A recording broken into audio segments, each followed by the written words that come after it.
Baik, sepertinya sebelum kita mulai, seperti kebiasaan kita, kita dengerin dulu Mars Coenzym ya. Betul ya, Bu ya? Ibu Betul. cantik nih.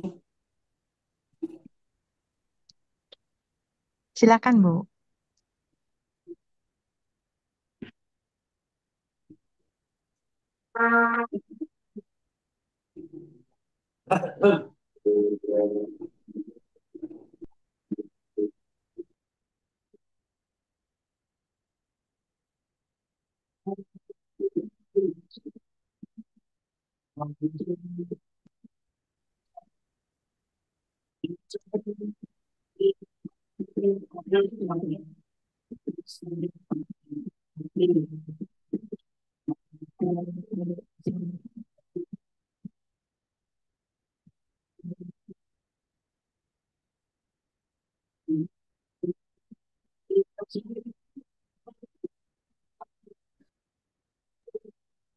Belum ada suaranya, Ibu.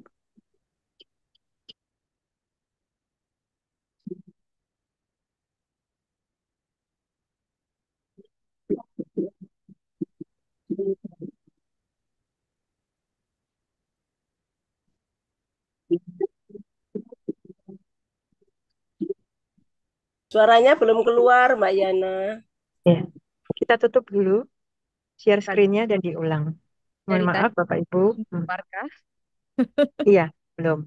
Oke, oke, oke. Baru saya ulang ya. Jadi dari tadi saya nyanyi sendiri dong.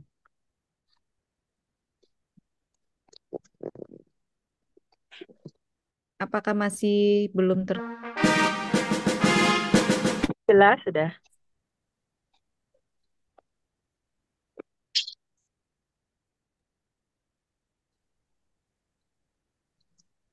Mati lagi ya suaranya. Hilang lagi Bu Yana. Atau mungkin belum di play, Sudah, nggak terdengar ya? tidak Iya, jalan juga. Kayaknya harus... Sebentar. Tidak tahu apa yang sedang terjadi di sini. Share. Kalau kecil aja kayaknya kedengeran ya. Seperti ini kedengeran. Ya, ini jelas.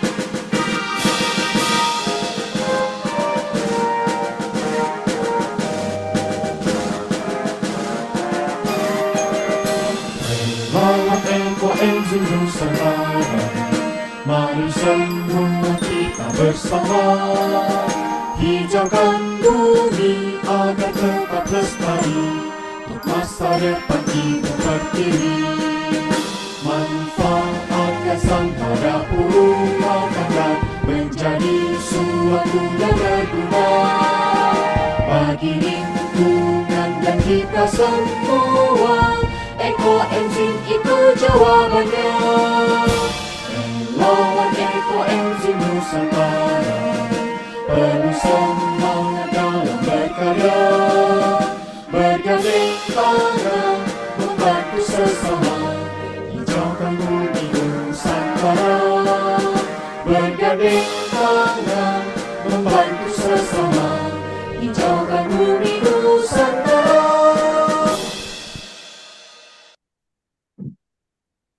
Baik.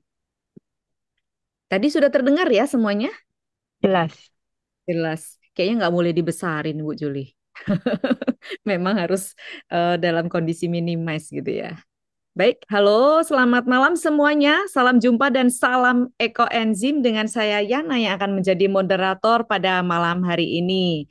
Bagaimana Bapak Ibu, semangat nggak malam hari ini? Coba diketik dong di kolom chat semuanya. Semangat, semangat, semangat atau siap, siap, siap boleh. Ayo, untuk menunjukkan bahwa Bapak Ibu tuh benar-benar hadir malam hari ini dengan penuh semangat menerima sesuatu yang baru ya dari Ekoenzim Nusantara. Weh, mantep, mantep, mantep ya.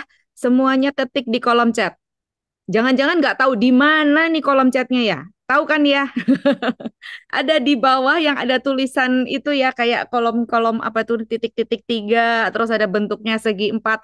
Nah, semuanya hadir ada 58 orang, tapi baru 24 yang ketik. Berarti separohnya hayo ada di mana? Oke, kangen ya sama Bu Yana. Halo, ketemu sama saya di sini. Terima kasih Bapak Ibu yang sudah mengetik di kolom chat dan juga terima kasih untuk semua yang sudah hadir dalam webinar Ekoenzim Nusantara malam ini dengan tema yang unik dan sangat relevan Bapak Ibu yaitu isi piringmu vs pemanasan global. Topik ini mungkin terdengar sederhana, hanya soal makanan yang ada di piring kita.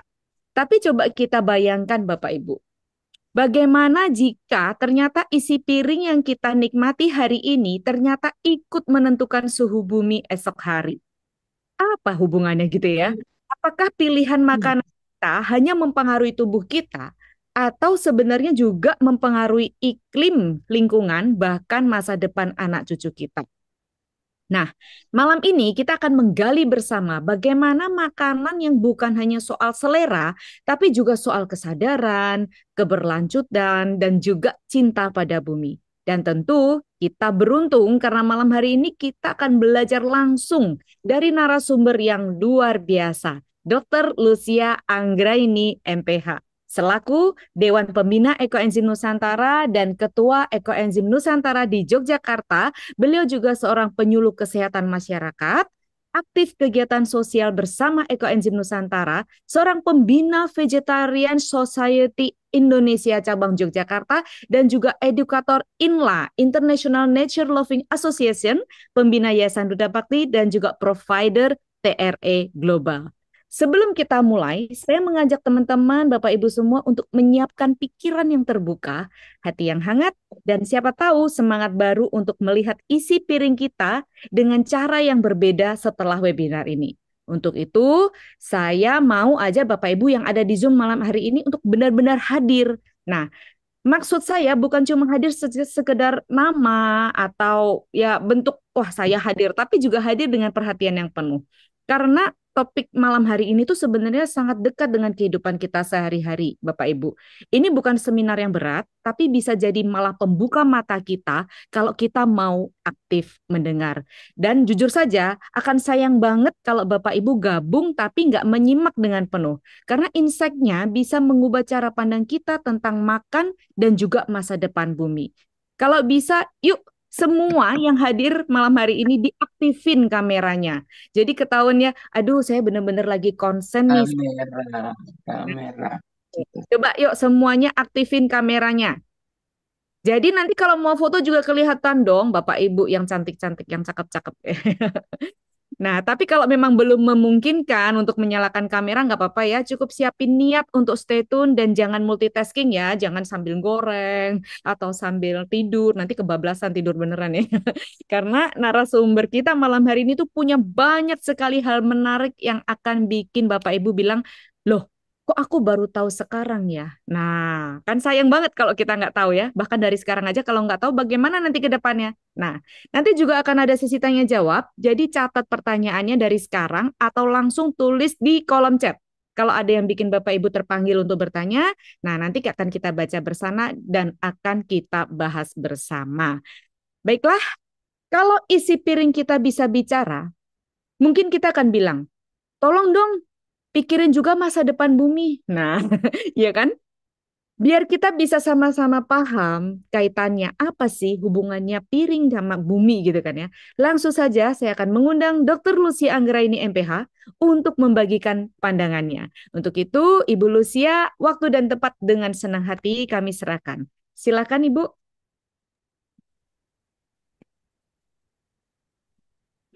Oke, selamat malam Bapak Ibu semua.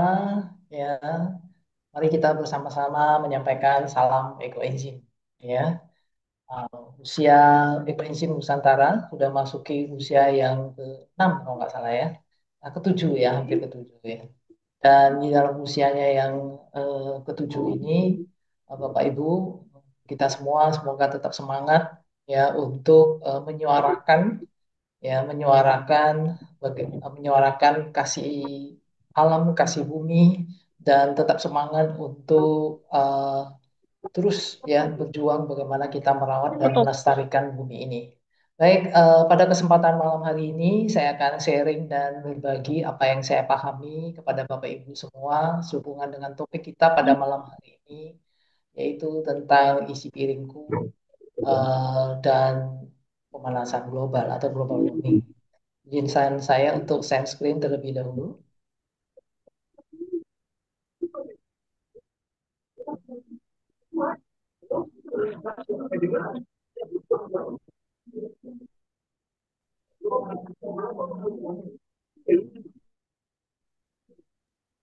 Baik, jadi pada kesempatan malam hari ini kita akan berbagi ya tentang apa isi diriku dan kaitannya dengan pemanasan global ya.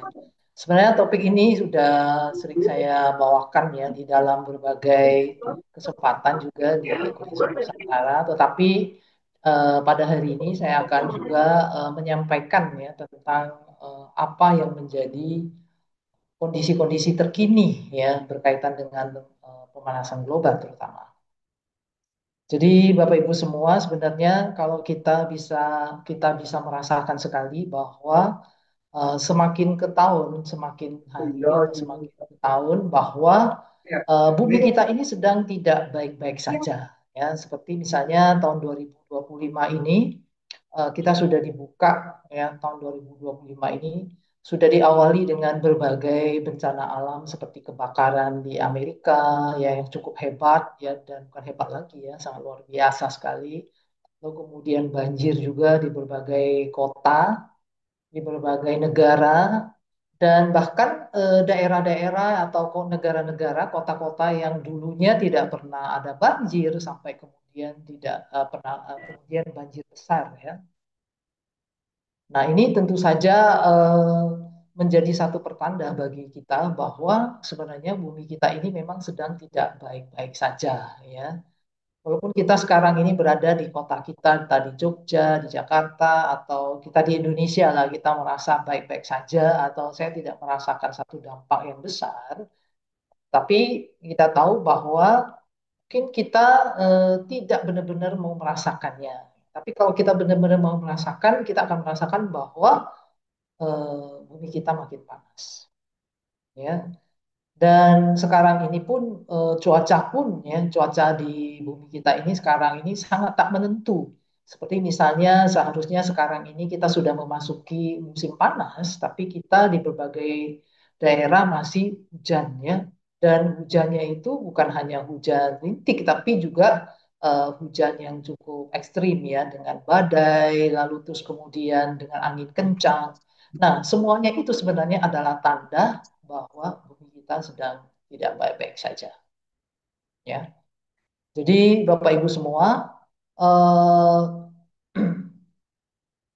ini ada sebuah berita yang menyampaikan ya tahun 8 Mei 2025. Jadi ini adalah berita yang terupdate ya, yang bahwa eh, global temperatur atau suhu global kita itu sudah mendekati ya atau mendapat mendekati rekor tertinggi ya di bulan April ini. Jadi saya tidak akan menjelaskan apa itu global warming, harusnya Bapak Ibu semua itu sudah sangat paham ya. Tapi bagaimana kita melihat bahwa kondisi bumi kita yang sekarang ini. Jadi pada bulan April itu adalah eh, suhu bumi secara global, bukan hanya di Indonesia, tentu saja secara global itu sudah mendekati ya, mendekati rekor tertinggi bulan April ya. Nah, kita lihat ya, pada waktu itu, ya, pada waktu ini tahun akhir 2024, ya, di pencatatan dia tahun 2024, awalnya memprediksi bahwa tahun 2025 itu akan terjadi Iya. sedikit penurunan suhu. Dan kita tahu bahwa 2023 dan puncaknya di tahun 2024 itu adalah tahun terpanas. Kenapa? Karena suhu bumi itu sudah menyentuh angka di atas 1,5 derajat Celcius. Dan ini sudah warning.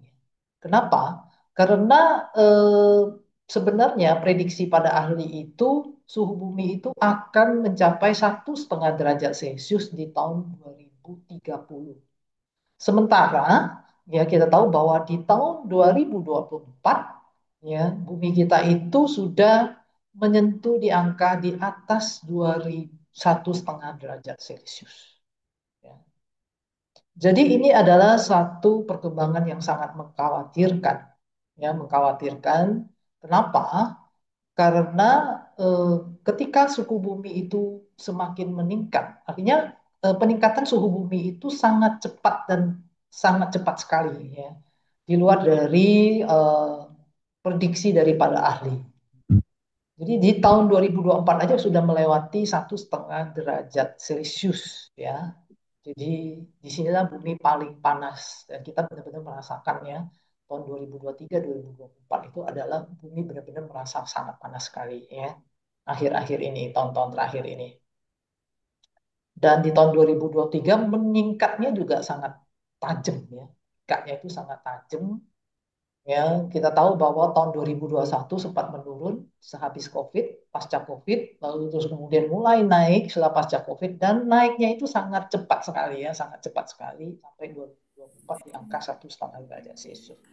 Ini adalah sesuatu berita yang mengkhawatirkan sekali bagi para ahli dan tentu saja bagi kita sebenarnya. Kenapa? Karena khawatir ketika suhu bumi untuk mencapai 2 derajat Celcius itu akan semakin cepat ya. Jadi dan ketika bumi itu sudah sampai di suhu kenaikannya itu di 2 derajat Celcius, maka akan terjadi lebih besar lagi bencana-bencana yang akan terjadi di bumi kita ini.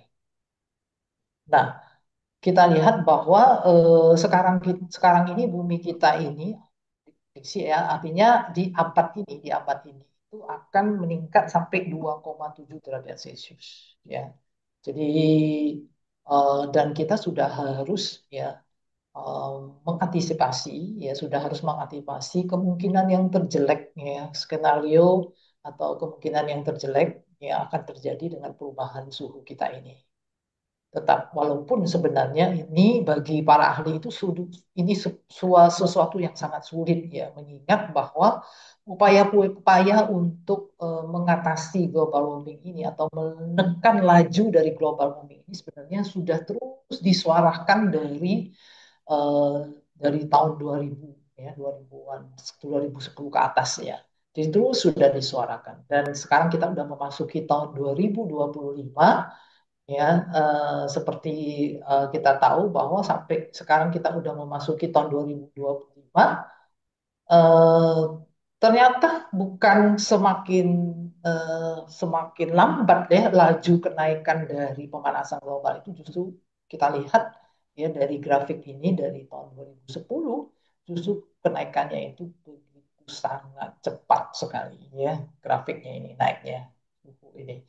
Jadi ini adalah sebenarnya suatu yang sangat mengkhawatirkan kita. Tapi sayang sekali ya masyarakat kita itu masih santai-santai ya menghadapi hal ini. Pemerintah juga masih santai-santai di seluruh dunia ya. Laju deforestasi di Indonesia juga masih sangat tinggi sekali ya. Masih sangat tinggi sekali ya. Yang akhirnya digunakan untuk perkebunan, monokultur ya, yang tentu saja ini sangat memberikan dampak yang besar ya bagi pemanasan global. Ya. Jadi situasi bumi kita terkini itu sedang memang tidak baik-baik saja ya.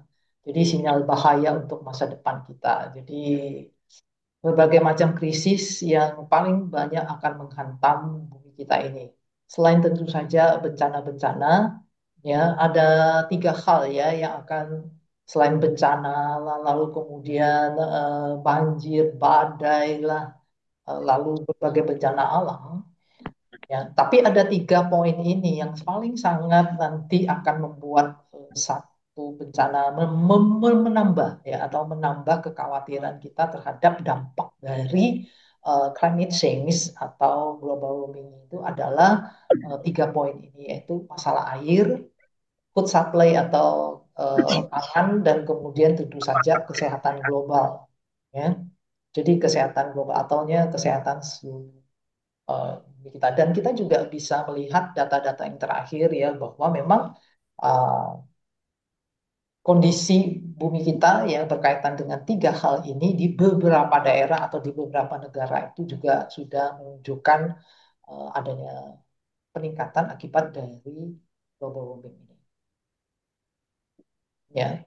Jadi sebenarnya banyak aspek ya bagaimana perubahan iklim itu mempengaruhi ketersediaan air bersih kita ya. Jadi kita tahu bahwa air itu sangat kita butuhkan ya untuk kehidupan kita sehari-hari, ya untuk kebutuhan industri, lalu untuk keperluan pertanian, peternakan dan lain sebagainya ya.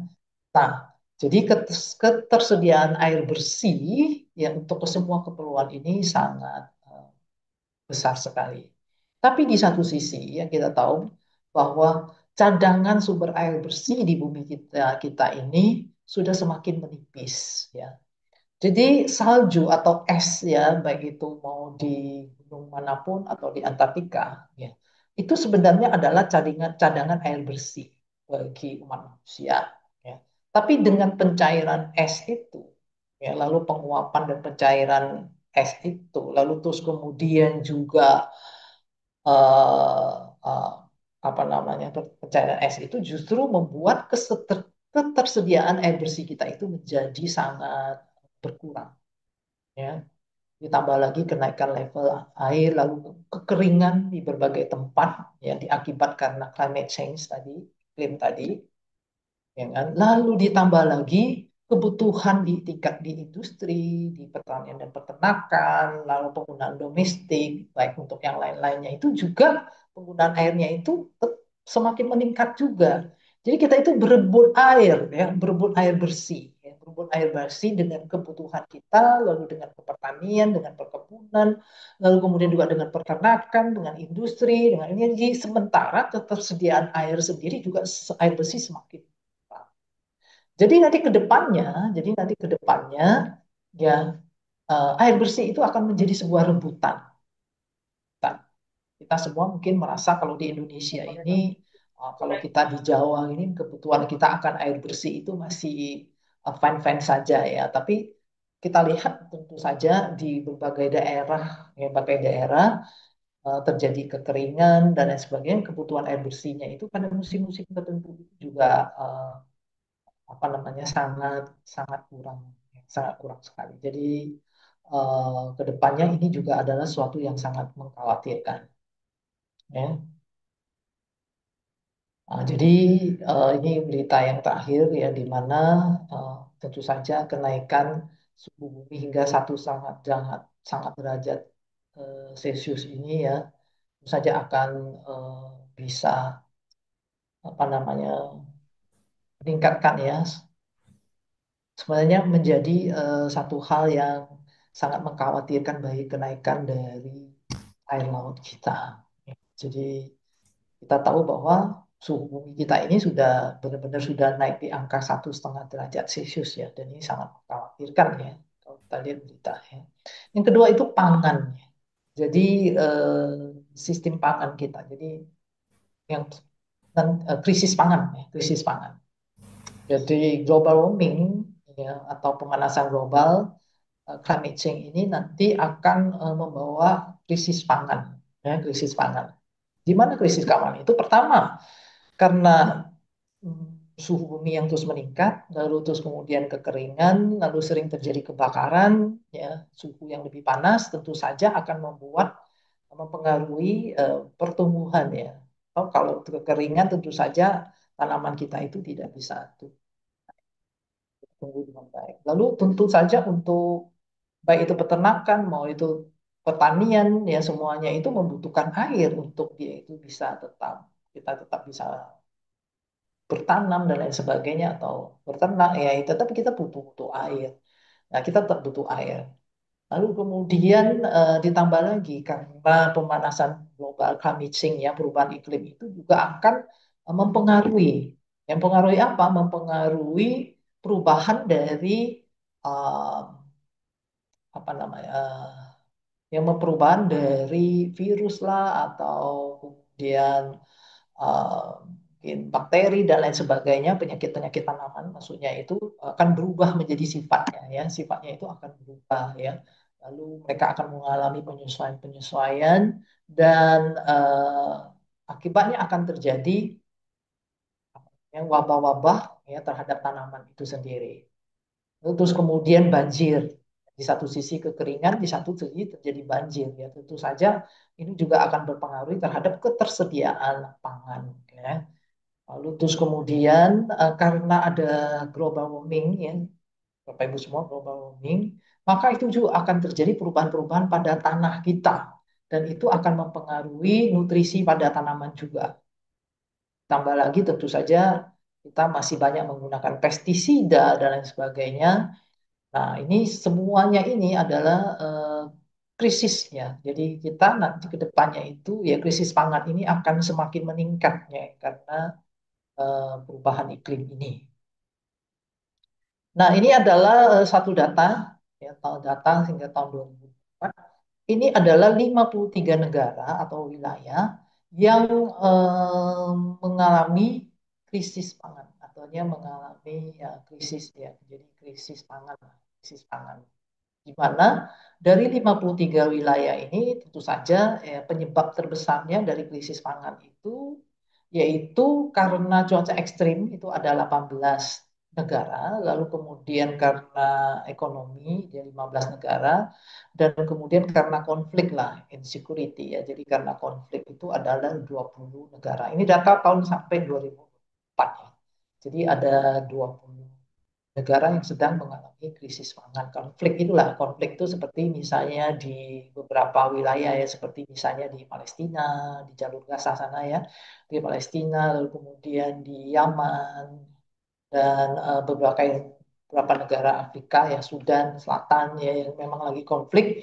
Tentu saja ini um, menjadi krisis apa sehingga terjadi krisis pangan di wilayah sana. Nah, tapi kita lihat ya, dari data ini dari tahun 2018 ya sampai 2004 memang sempat ya kita lihat ini adalah eh, apa namanya, kita lihat grafik ya, grafik penyebab ya dari krisis pangan itu sendiri. Jadi tahun 2018 sampai 2024 ya, 2024 sebenarnya tonton yang sebelumnya itu krisis pangan karena disebabkan karena perubahan iklim itu ya sudah tinggi ya, sebenarnya sudah tinggi, tapi sempat menurun ya pasca COVID ya, pas COVID sempat menurun ya, jadi sempat menurun memang ketika kita tahu bahwa ketika COVID itu banyak apa ya, banyak ya kita merasakan sekali, jadi langit jadi lebih biru ya, udara jadi lebih segar ya. Kenapa? Karena banyak industri-industri yang berhenti, transportasi yang berhenti ya kan, lalu terus kemudian banyak faktor orang lebih banyak di rumah misalnya ya, dan ini tentu saja akhirnya mempengaruhi juga bumi kita secara global ya. Tadi di grafik yang sebelumnya suhu kita juga kenaikan suhu itu juga signifikan. Tetapi setelah itu kita lihat kembali lagi ya, kembali lagi mulai mengalami kenaikan lagi. Jadi mulai lagi mengalami kenaikan. Jadi negara-negara yang krisis pangan, yang karena cuaca ekstrim mulai lagi mengalami kenaikan. Ya, jadi mulai kenaikan ya. Nah, jadi ini adalah data kita yang terakhir ya. Jadi mulai lagi mengalami kenaikan dan kita tidak tahu mungkin ke depannya negara-negara akan semakin banyak lagi daerah atau wilayah atau negara yang akan terkena imbas dari global warming ini terhadap kondisi ketersediaan pangan di negara tersebut. Ditambah lagi tentu saja konflik ya, jadi konflik yang semakin meningkat, yang semakin meningkat di berbagai wilayah di dunia kita ini, di dunia ini. Yang lama belum selesai, muncul lagi yang baru, misalnya antara India dan Pakistan ya. Semoga saja tidak terjadi konflik yang lebih luas lagi ya. Lalu bagaimana apa namanya? Bagaimana perubahan iklim ini mempengaruhi kesehatan ya? Kita tahu bahwa kesehatan ya itu banyak faktor yang mempengaruhi kesehatan ya. Dan perubahan iklim ini sangat-sangat mempunyai pengaruh yang sangat besar itu bagi kesehatan kita ya. Pertama, air, ketersediaan air ya. Jadi kalau air kita kurang, tentu saja itu pengaruhi kesehatan. Lalu kemudian mempengaruhi mental health ya, jadi kesehatan mental. Jadi ketika cuaca itu semakin panas atau sebaliknya cuaca itu menjadi lebih dingin dari biasanya, kan sekarang ini suhu itu ekstrim ya. ternyata itu bisa mempengaruhi mental health ya, kesehatan mental seseorang. Ya. Kemudian alergen, ya. Alergen itu artinya yang ada di udara kita, yang tadinya kita mungkin alergen lalu terus kemudian itu akan membuat kita itu lebih mudah mengalami alergi ya karena adanya alergen-alergen yang ada di udara kita ini. Kemudian stres karena kepanasan, jadi heat stroke namanya ya, atau heat stress. Jadi heat, heat stress ya, artinya kita mengalami tubuh kita itu mengalami stres ya karena cuaca atau udara yang terlalu panas. Kita tahu ya pada waktu 2024 itu suhu yang paling panas, cuaca yang paling panas ya di secara global dan banyak negara sekali yang kemudian eh, suhunya itu di atas 50 derajat Celcius. Jadi beberapa negara itu suhu sudah di atas 50 derajat Celcius. Banyak yang meninggal, lalu kemudian juga banyak yang sudah sangat tidak tahan sekali. Ya, itu adalah puncak ya selama ini puncak sampai di atas 1,5 derajat Celcius. Jika di atas 1,5 derajat Celcius aja sudah demikian, apalagi kalau kita itu sampai 2 derajat Celcius. Kemudian polusi udara ya, polusi udara sekarang ini jadi akibat dari pemanasan global itu juga membuat polusi udara kita itu juga semakin meningkat ya, meningkat. Kemudian ketersediaan pangan juga seperti tadi pasti ada hubungannya dengan apa namanya kesehatan kita, lalu kemudian cuaca yang terus berubah-ubah ya. Ya, kita sekarang sering sekali yang melihat panas, tiba-tiba hujan dan sebagainya. Lalu kemudian infectious disease artinya penyakit-penyakit infeksi ya, di mana virus, lalu bakteri atau kuman-kuman yang lain itu mengalami satu perubahan karena perubahan iklim mereka juga mengalami mutasi dan perubahan ya. Jadi sehingga sementara ya, jadi ini ya sementara laju dari penemuan obat-obatan untuk infeksi yaitu antibiotik lah atau antivirus lah itu juga lajunya itu tidak secepat ya tidak cepat dengan penyakit itu. Jadi kalau kita sekarang ini dulu kita pernah mengalami COVID-19 ya artinya COVID-19 yang sudah membuat kita heboh, ketakutan dan sebagainya, nanti ke depannya itu kita akan banyak sekali yang lebih dari COVID-19 itu sendiri.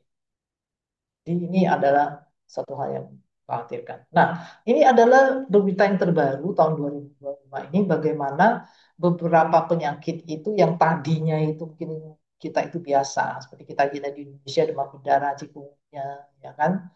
Nah, tapi bagi negara-negara itu tuh sebenarnya penyakit ini dulu tuh sudah nggak ada lah ya negara-negara Eropa ini ya.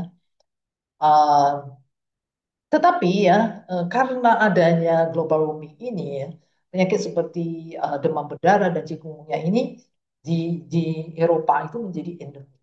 Dan itu semua karena apa ya? Karena terjadi perubahan ya, jadi perubahan atau mutasi pada virus-virus itu dan meningkatkan ya, uh, uh, meningkatkan kasus ya penyakit dari demam berdarah atau chikungunya itu di Eropa. Ya. Yang kedua, ini contohnya, contoh aja. Ternyata global warming itu juga membuat orang itu mengalami sleep apnea. Sleep apnea itu artinya mengalami, jadi ketika tidur, jadi sleep apnea artinya ketika tidur itu napas itu bisa berhenti tanpa kita sadari, ya. Jadi napas itu dia berhenti, jadi berhenti. Ya, jadi tiba-tiba dia berhenti ya jadi berhenti.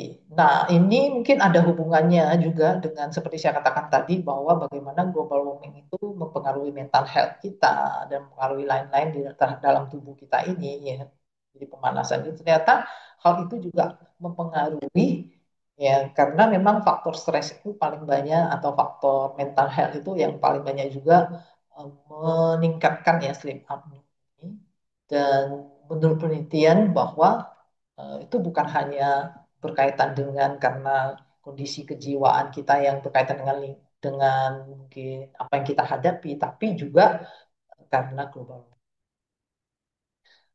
Kemudian yang ketiga bahwa global warming itu meningkatkan risiko yang serius ya komplikasi artinya meningkatkan risiko terjadinya komplikasi yang serius pada wanita atau ibu hamil, ya. Jadi ibu hamil. Ya, jadi ini berita yang terbaru juga ya tahun 2025 ya. Nah, jadi risiko ini adalah beberapa contoh yang saya eh, cari, artinya bagaimana global warming ini sekarang ini ternyata dampaknya itu mm, sangat luas sekali ya, sampai ke risiko bagi ibu hamil ya. Lalu terus kemudian terjadinya uh, sleep apnea tadi, lalu terus kemudian perubahan-perubahan pada virus, bakteri ya. Jadi kita melihat bahwa ini adalah satu hal yang dampak yang sangat besar sekali ya bagi kehidupan manusia. Nah, sebagai contoh misalnya kita lihat ya bahwa ini adalah peningkatan dari penyakit kanker ya, tingkat kanker. Jadi kanker itu sekarang ini mengalami satu peningkatan yang cukup tajam ya, kasus-kasus kanker. Nah, yang mau jadi konsen saya ya tentu saja peningkatan yang paling banyak yang tinggi tajam itu adalah kanker payudara ya. Tetapi ternyata kanker paru-paru itu juga mengalami satu peningkatan ya, ini warna biru. Kanker paru-paru itu juga mengalami satu peningkatan. Nah, ini ada kaitannya, hubungannya juga. Dan saya juga sering melihat ya, artinya orang-orang yang karena kena kanker itu bukan banyak juga yang bukan perokok, bukan perokok. Walaupun terbanyak tetap yang perokok, tapi juga banyak yang bukan perokok. Nah, ini tentu saja berkaitan dengan kondisi polusi udara, polusi lingkungannya, polusi udara ya di kita ini yang karena global warming juga bisa meningkatkan eh, ya polusi ya di dalam udara kita juga. Nah, kita tahu bahwa pemegang utama penting di dalam global warming itu adalah tiga gas ini, yaitu gas CO2, gas metana, dan gas N2. Jadi ini adalah tiga gas penting yang menyebabkan terjadinya gas rumah kaca atau gas rumah kaca yang mendatangkan efek rumah kaca di bumi kita ini ya. Sehingga sinar matahari yang terpantulkan harusnya diteruskan ke, ke keluar, tetapi pantulkan kembali oleh gas rumah kaca ini kembali ke bumi, sehingga bumi kita itu terperangkap panasnya. Panasnya itu terperangkap di bumi kita ini sehingga kita menjadi semakin panas ya. Nah, baik itu mesana ataupun N2O ya, cemara atau yang memiliki reaksi yang sangat besar sebenarnya dampaknya bagi kita ini. Namun di bumi kita ini kita selalu mengkonversikan semuanya itu ke dalam karbon ya atau CO2. Karena itu kita mengenal istilah namanya jejak karbon ya, atau footprint.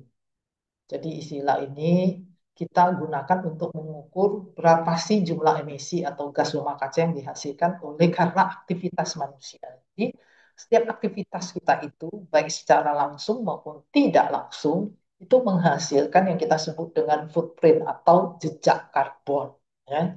Jadi menghasilkan jejak karbon, jejak karbon. Jejak karbon inilah sebenarnya yang bisa kita hitung ya, aktivitas apa yang kita lakukan itu yang bisa menghasilkan jejak karbon. Ya, jadi aktivitas kita mulai dari kita makan, lalu kemudian kita main HP ya kan, lalu terus kemudian kita buang sampah, kita menaik kendaraan ya dan sebagainya sehari-hari kita itu sebenarnya meninggalkan jejak-jejak karbon ya, meninggalkan jejak karbon. Jadi emisi ya, mendatangkan emisi atau gas rumah kaca. Jadi gas rumah kaca, semua apa yang kita lakukan ya, jadi semua apapun yang kita lakukan itu semuanya itu adalah mendatangkan atau mendatangkan emisi. Nah, ini adalah sektor-sektor penghasil jejak karbon dalam kegiatan manusia. Ya. Jadi ada namanya sektor industri, transportasi, ya kan, kemudian faktor penggunaan listrik, ya, jadi penggunaan listrik, penghasil listrik tentu saja. Lalu kemudian forestasi atau penggunaan lahan, ya. Lalu kemudian dari sampah, lalu kemudian sebagainya. Ini persentasenya secara global, ya. Nah, dari sekian ini yang tertinggi adalah industri, kedua penggunaan listrik, dan yang ketiga itu adalah agriculture. agriculture ini di sini itu termasuk pertanian dan peternakan ya. Dan juga sebenarnya bukan hanya yang lebih dilihat di sini itu adalah eh, peternakan ya. Nah, karena kenapa? Coba kita lihat nanti ya. Demikian juga yang berhubungan dengan pertanian atau peternakan itu berhubungan dengan land use change ya, jadi forestasi dan penggunaan lahan ya. Jadi Bapak Ibu semua, karena itu ya setiap kali kita ingin melakukan sesuatu kita lihat ya jejak karbon kita itu berapa ya. Berapa sebenarnya kita sudah menghasilkan emisi ya, emisi gas rumah kaca bagi bumi kita ini. Berapa yang kita hasilkan? Berapa yang sebenarnya bisa kita hemat? Ya. Nah, ini adalah data yang berbeda, tapi kita lihat ya tentu saja mungkin cara melihatnya atau menyimpulkannya berbeda ya. Jadi kita lihat tetap ya livestock atau agriculture ya atau peternakan itu cukup tinggi ya hingga mencapai 15,5% ya. Nah kita lihat ini ya. Jadi kita lihat ya di dalam eh, produksi makanan terutama yaitu adalah proses peternakan tadi ya, livestock tadi ya atau peternakan tadi kita lihat sebenarnya berapa. Ya, sebenarnya ini lebih besar ya karena ini data tahun 2005 ya.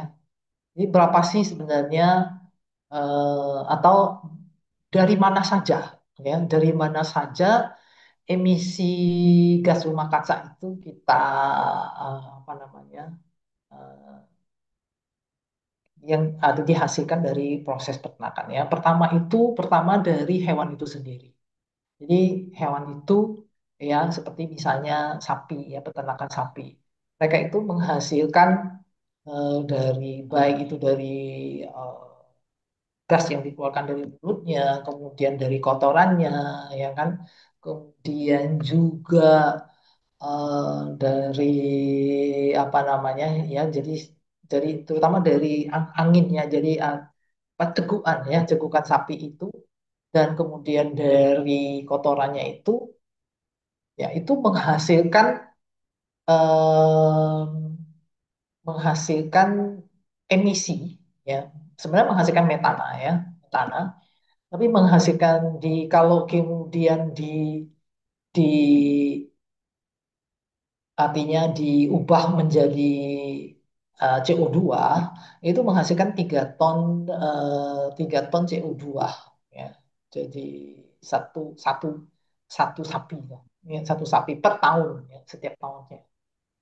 3 ton, 3 ton ya, 3 ton CO2 ya. Jadi kalau 1.000 sapi ya dikali aja ya. Jadi Bapak Ibu, karena itulah kenapa kita tahu bahwa hmm, hewan itu sendiri sudah menghasilkan gas rumah kaca. Kemudian dalam processing dan transportasi, terus kemudian dalam proses produksinya dia menjadi mungkin menjadi apa, menjadi hamburger kah atau menjadi apalah. Nah, itu juga menghasilkan apa, berasal dari juga apa namanya, juga membutuhkan eh, apa namanya, transportasi untuk itu atau memerlukan juga proses-proses ke sananya. Lalu kemudian untuk memberi makan hewan itu juga ya butuh, atau tempat mereka tinggal ya. Jadi ada deforestasi, lalu kemudian penggunaan chemicalnya ya, kalau terus kemudian kotorannya ya dan lain sebagainya itu. Nah, eh, kemudian pemberian makanan untuk hewan itu nah semuanya itu juga dihitung ya sebagai bagian dari penggunaan CO2 untuk livestock itu sendiri. Ya. Karena itulah ya kalau kita bandingkan ya antara sayuran ya, misalnya 1 cup brokoli, 1 cup terong, 4 ons kembang kol, ya 8 on nasi, ya. Jadi apa namanya itu apa ya, kita lihat ya perkiraannya gas karbon dioksida yang dihasilkan untuk memproduksi dua hidangan di atas, ya, dan di atas itu ini karena ini mereka pakai pons ya, pons. Tapi kita nggak usah lihat, tapi kita lihat aja garis biru dan merah ini ya. Jadi begitu besar sekali perbedaannya. Perbedaannya itu dari dua hidangan ini berapa banyak emisi yang dihasilkan, ya, yang dihasilkan antara kita mengkonsumsi makanan nabati dengan kita mengkonsumsi daging dari peternakan, ya, dari peternakan. Karena itulah dari hasil penelitian ini ya bahwa kalau misalnya ya kalau satu orang saja ya dia tidak makan daging ya selama tidak makan daging selama artinya dia tidak makan daging atau merubah makanannya itu menjadi pola makan plant based ya tadi ya maka dia itu sudah mengurangi ya, emisi CO2-nya itu 1,5 ton per tahun ya jadi per orang per tahun ya.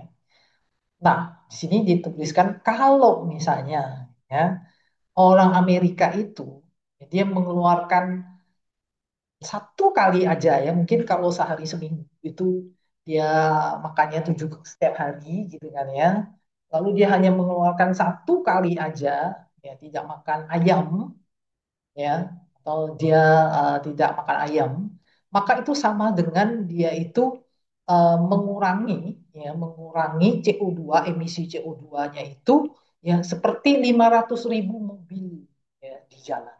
Jadi kita lihat ya jadi eh, apa namanya ternyata ini tentu saja hasil ini itu bukan orang buat-buat ya bukan saya yang buat juga bukan saya yang memperkirakan tapi tentu saja sudah benar-benar diperhitungkan ya perhitungkan ya. Nah, perhitungkan.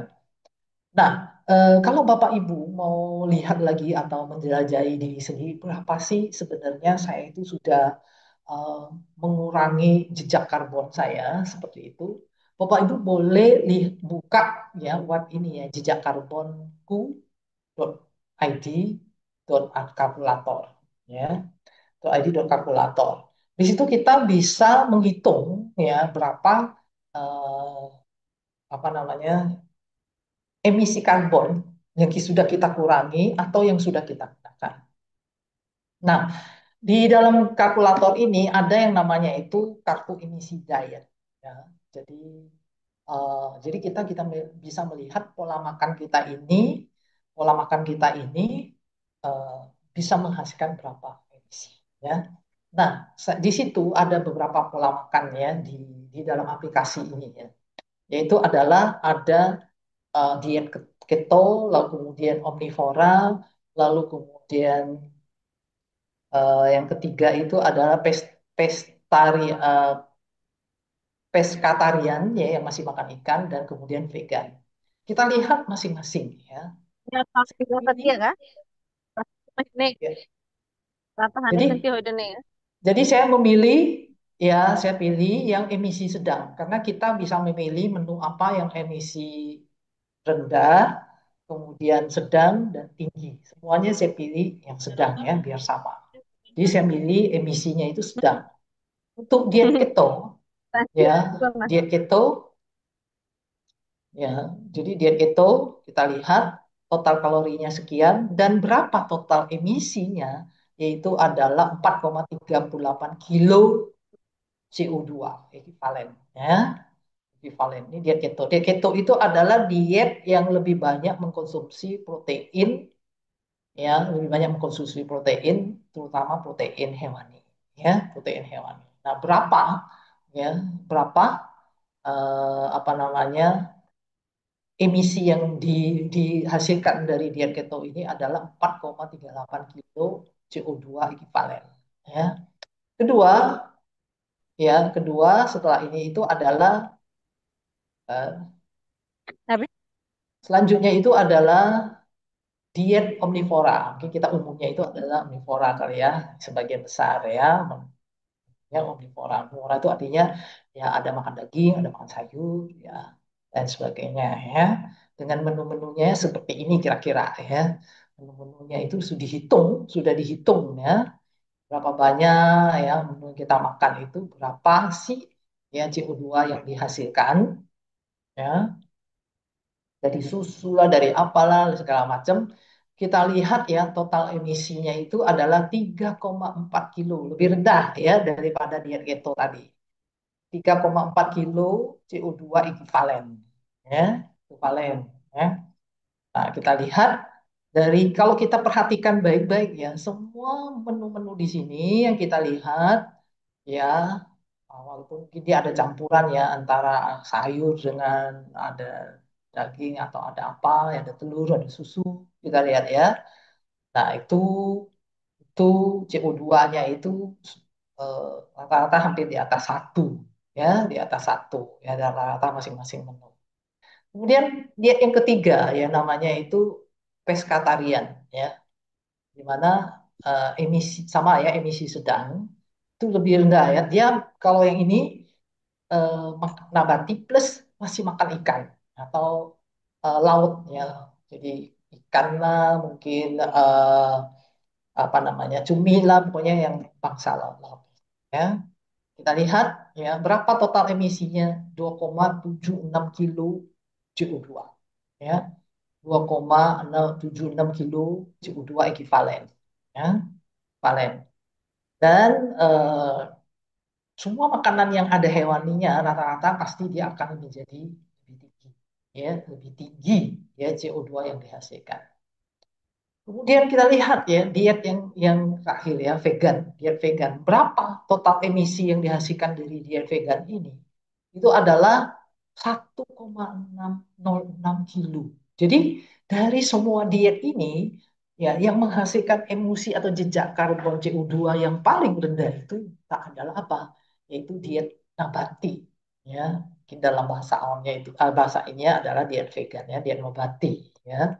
Diet nabati dan rata-rata di dalam setiap menu diet nabati ini contoh-contoh catat sangat kecil sekali emisi karbonnya. Artinya di bawah satu semua ya, di bawah satu semua emisi karbonnya ya. Ini yang emisi sedang ya, yang saya pilihnya itu adalah emisi sedang. Lihat diet vegan yang emisi tinggi itu saja itu masih lebih rendah daripada yang tadi-tadi ya, yang emisi sedang diet-diet yang lainnya. Itu jadi tetap lebih rendah ya, lalu hanya 1,54 ya ekivalen CO2-nya itu dibanding dengan apa ya dengan yang tadi-tadi ya. Jadi dari sini sebenarnya sudah apa namanya membuktikan kepada kita bahwa dengan kita lebih memperbanyak yang membandingkan artinya kita lebih banyak mengkonsumsi nabati, maka kita akan bisa mengurangi sekali ya jejak karbon atau emisi karbon ke bumi kita ini. Ya. Karena itu ada sebuah jurnal, Science Journal tahun 2018 itu menyampaikan bahwa jika seluruh dunia itu beralih ke diet plant-based, maka emisi pertanian itu bisa turun yang sampai 70%. Ya. Jadi turun 70% ya. Jadi bukan turun hingga 70%, enggak turun 70% ya. Jadi tadinya 100%, jadi misalnya jadi tinggal 3% aja itu 70%. Ya. Jadi ini cukup tinggi ya. Jadi hanya beralih. Artinya bahwa ya sebagian besar emisi yang tadi kita lihat 15% dari seluruh emisi karbon itu sebenarnya lebih banyak dihasilkan karena ya mungkin bisa besar lagi ya. Nah, itu satu sisi kita hanya melihat dari emisi karbon. Kalau kita lihat dari penggunaan air saja ya, dari penggunaan air aja untuk menghasilkan 1 kilo padi dan menghasilkan 1 kilo daging, itu perbedaan dalam penggunaan air aja sudah berbeda. Itu padi ya, padi itu memang butuh air banyak ya. Itu saja penggunaan padi untuk menanam padi di mana kita butuh air yang banyak aja, itu masih jauh lebih sedikit dibandingkan dengan apa? kita memproduksi daging. Kenapa? Karena untuk memproduksi 1 kilo daging itu kita harus misalnya daging sapi lah. Kita harus menghidupi sapi itu sampai mungkin usia 5 tahun, 6 tahun, 10, 8 tahun gitu kan ya. Memberi makannya kepada dia. Air di sini bukan hanya untuk keperluan sapinya, tapi keperluan untuk pakannya. Ya, menanam pakan itu juga dihitung. Pakan untuk sapinya itu juga dihitung. Ya, nah itu dari hasil perhitungan ini FAO ya yang menghitung ya, bukan saya yang menghitung ya. FAO itu ternyata bahwa untuk menghasilkan 1 kilo daging itu memerlukan 15.500 liter ya, 15.500 liter. Bandingkan dengan kita menghasilkan 1 kilogram beras itu hanya butuh 900 ya. Sama-sama 1 kilo. Lalu kemudian ya ini data yang berbeda ya, data yang berbeda dari berbagai macam hewan atau berbagai macam tanaman. Itu berapa banyak kebutuhan air yang kita butuhkan untuk produksinya untuk 1 kilo produksinya. Kita lihat ya. Nah, jadi tentu saja kayak sapi lah itu paling tinggi ya kebutuhannya ya, lalu terus kemudian semua yang nabati itu pasti akan ya. Nah, apa namanya, dan kita lihat data yang lain bahwa seperti saya katakan tadi bahwa kalau seluruh orang di dunia ini ya beralih ke plant-based makanan nabati, maka kita akan menurunkan emisi dari pertanian itu ya turun 70%. Ya. Nah, ini didukung oleh data yang lain bahwa 78% lahan pertanian itu digunakan untuk peternakan akan ternak. Ya. Jadi pangan ternak. Jadi hanya 22% lahan dari pertanian itu yang benar-benar ya digunakan untuk manusia. Memang untuk manusia. Ya, untuk makanannya manusia. Selebihnya itu adalah untuk peternakan atau untuk pakan ternak itu sendiri. Dan kita lihat data selanjutnya. Tetapi mirisnya apa? Mirisnya itu adalah ya, hanya 18% kalori dan 37% protein yang dikontribusikan oleh hewan. Ya. Jadi hanya 18% dan 37%. Artinya hewan itu hanya memberikan kontribusi kalori dan protein bagi masyarakat yang ada, umat manusia yang ada di dunia ini hanya 18%. Hanya 37% protein. Ya. Sementara lahan yang digunakan ya untuk peternakan dan pakan ternak dibandingkan dengan bertanam sayuran atau pertanian lainnya itu hanya apa?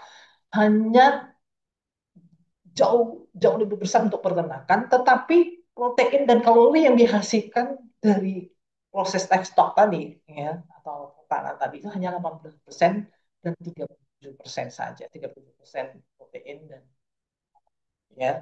Jadi kontribusinya bagi ketersediaan protein dan kalori untuk seluruh orang di dunia ini ya. Nah, ini kita lihat ya, ini data yang beda tapi hampir mirip-mirip. Yang kita lihat ya. Jadi 77% lahan di bumi kita ini digunakan untuk apa? Produksi daging, peternakan dan susu. Sisanya itu baru kita gunakan untuk pertanian dalam pengertian menghasilkan makanan kita, ya. Tetapi ya dari 77% lahan itu hanya menyumbang kalori 18% secara global dan protein 37% saja secara global suplai proteinnya. Bandingkan dengan pertanian, artinya dengan tanaman tumbuhan yang 23%, tapi menyediakan suplai kalori 82% dan protein 63%. Ya, jadi sangat tidak balance sekali ya, sangat tidak seimbang sekali. Dan ini sungguh sangat tidak efisien, pemborosan dan lain sebagainya. Ya, bagi kondisi bumi dunia kita ini. Sementara kita lihat bahwa ya di negara-negara yang sedang krisis pangan tadi 37,7% anak-anak itu berada di dalam kondisi malnutrisi, artinya kurang gizi, ya, kurang gizi, ya. Jadi ada ini di ini hanya di 26 negara yang tadi krisis pangan tadi, 26 penelitian di 26 negara, di mana ya 37,7 juta anak-anak itu mengalami malnutrisi. Malnutrisi itu kurang gizi, ya, kurang gizi.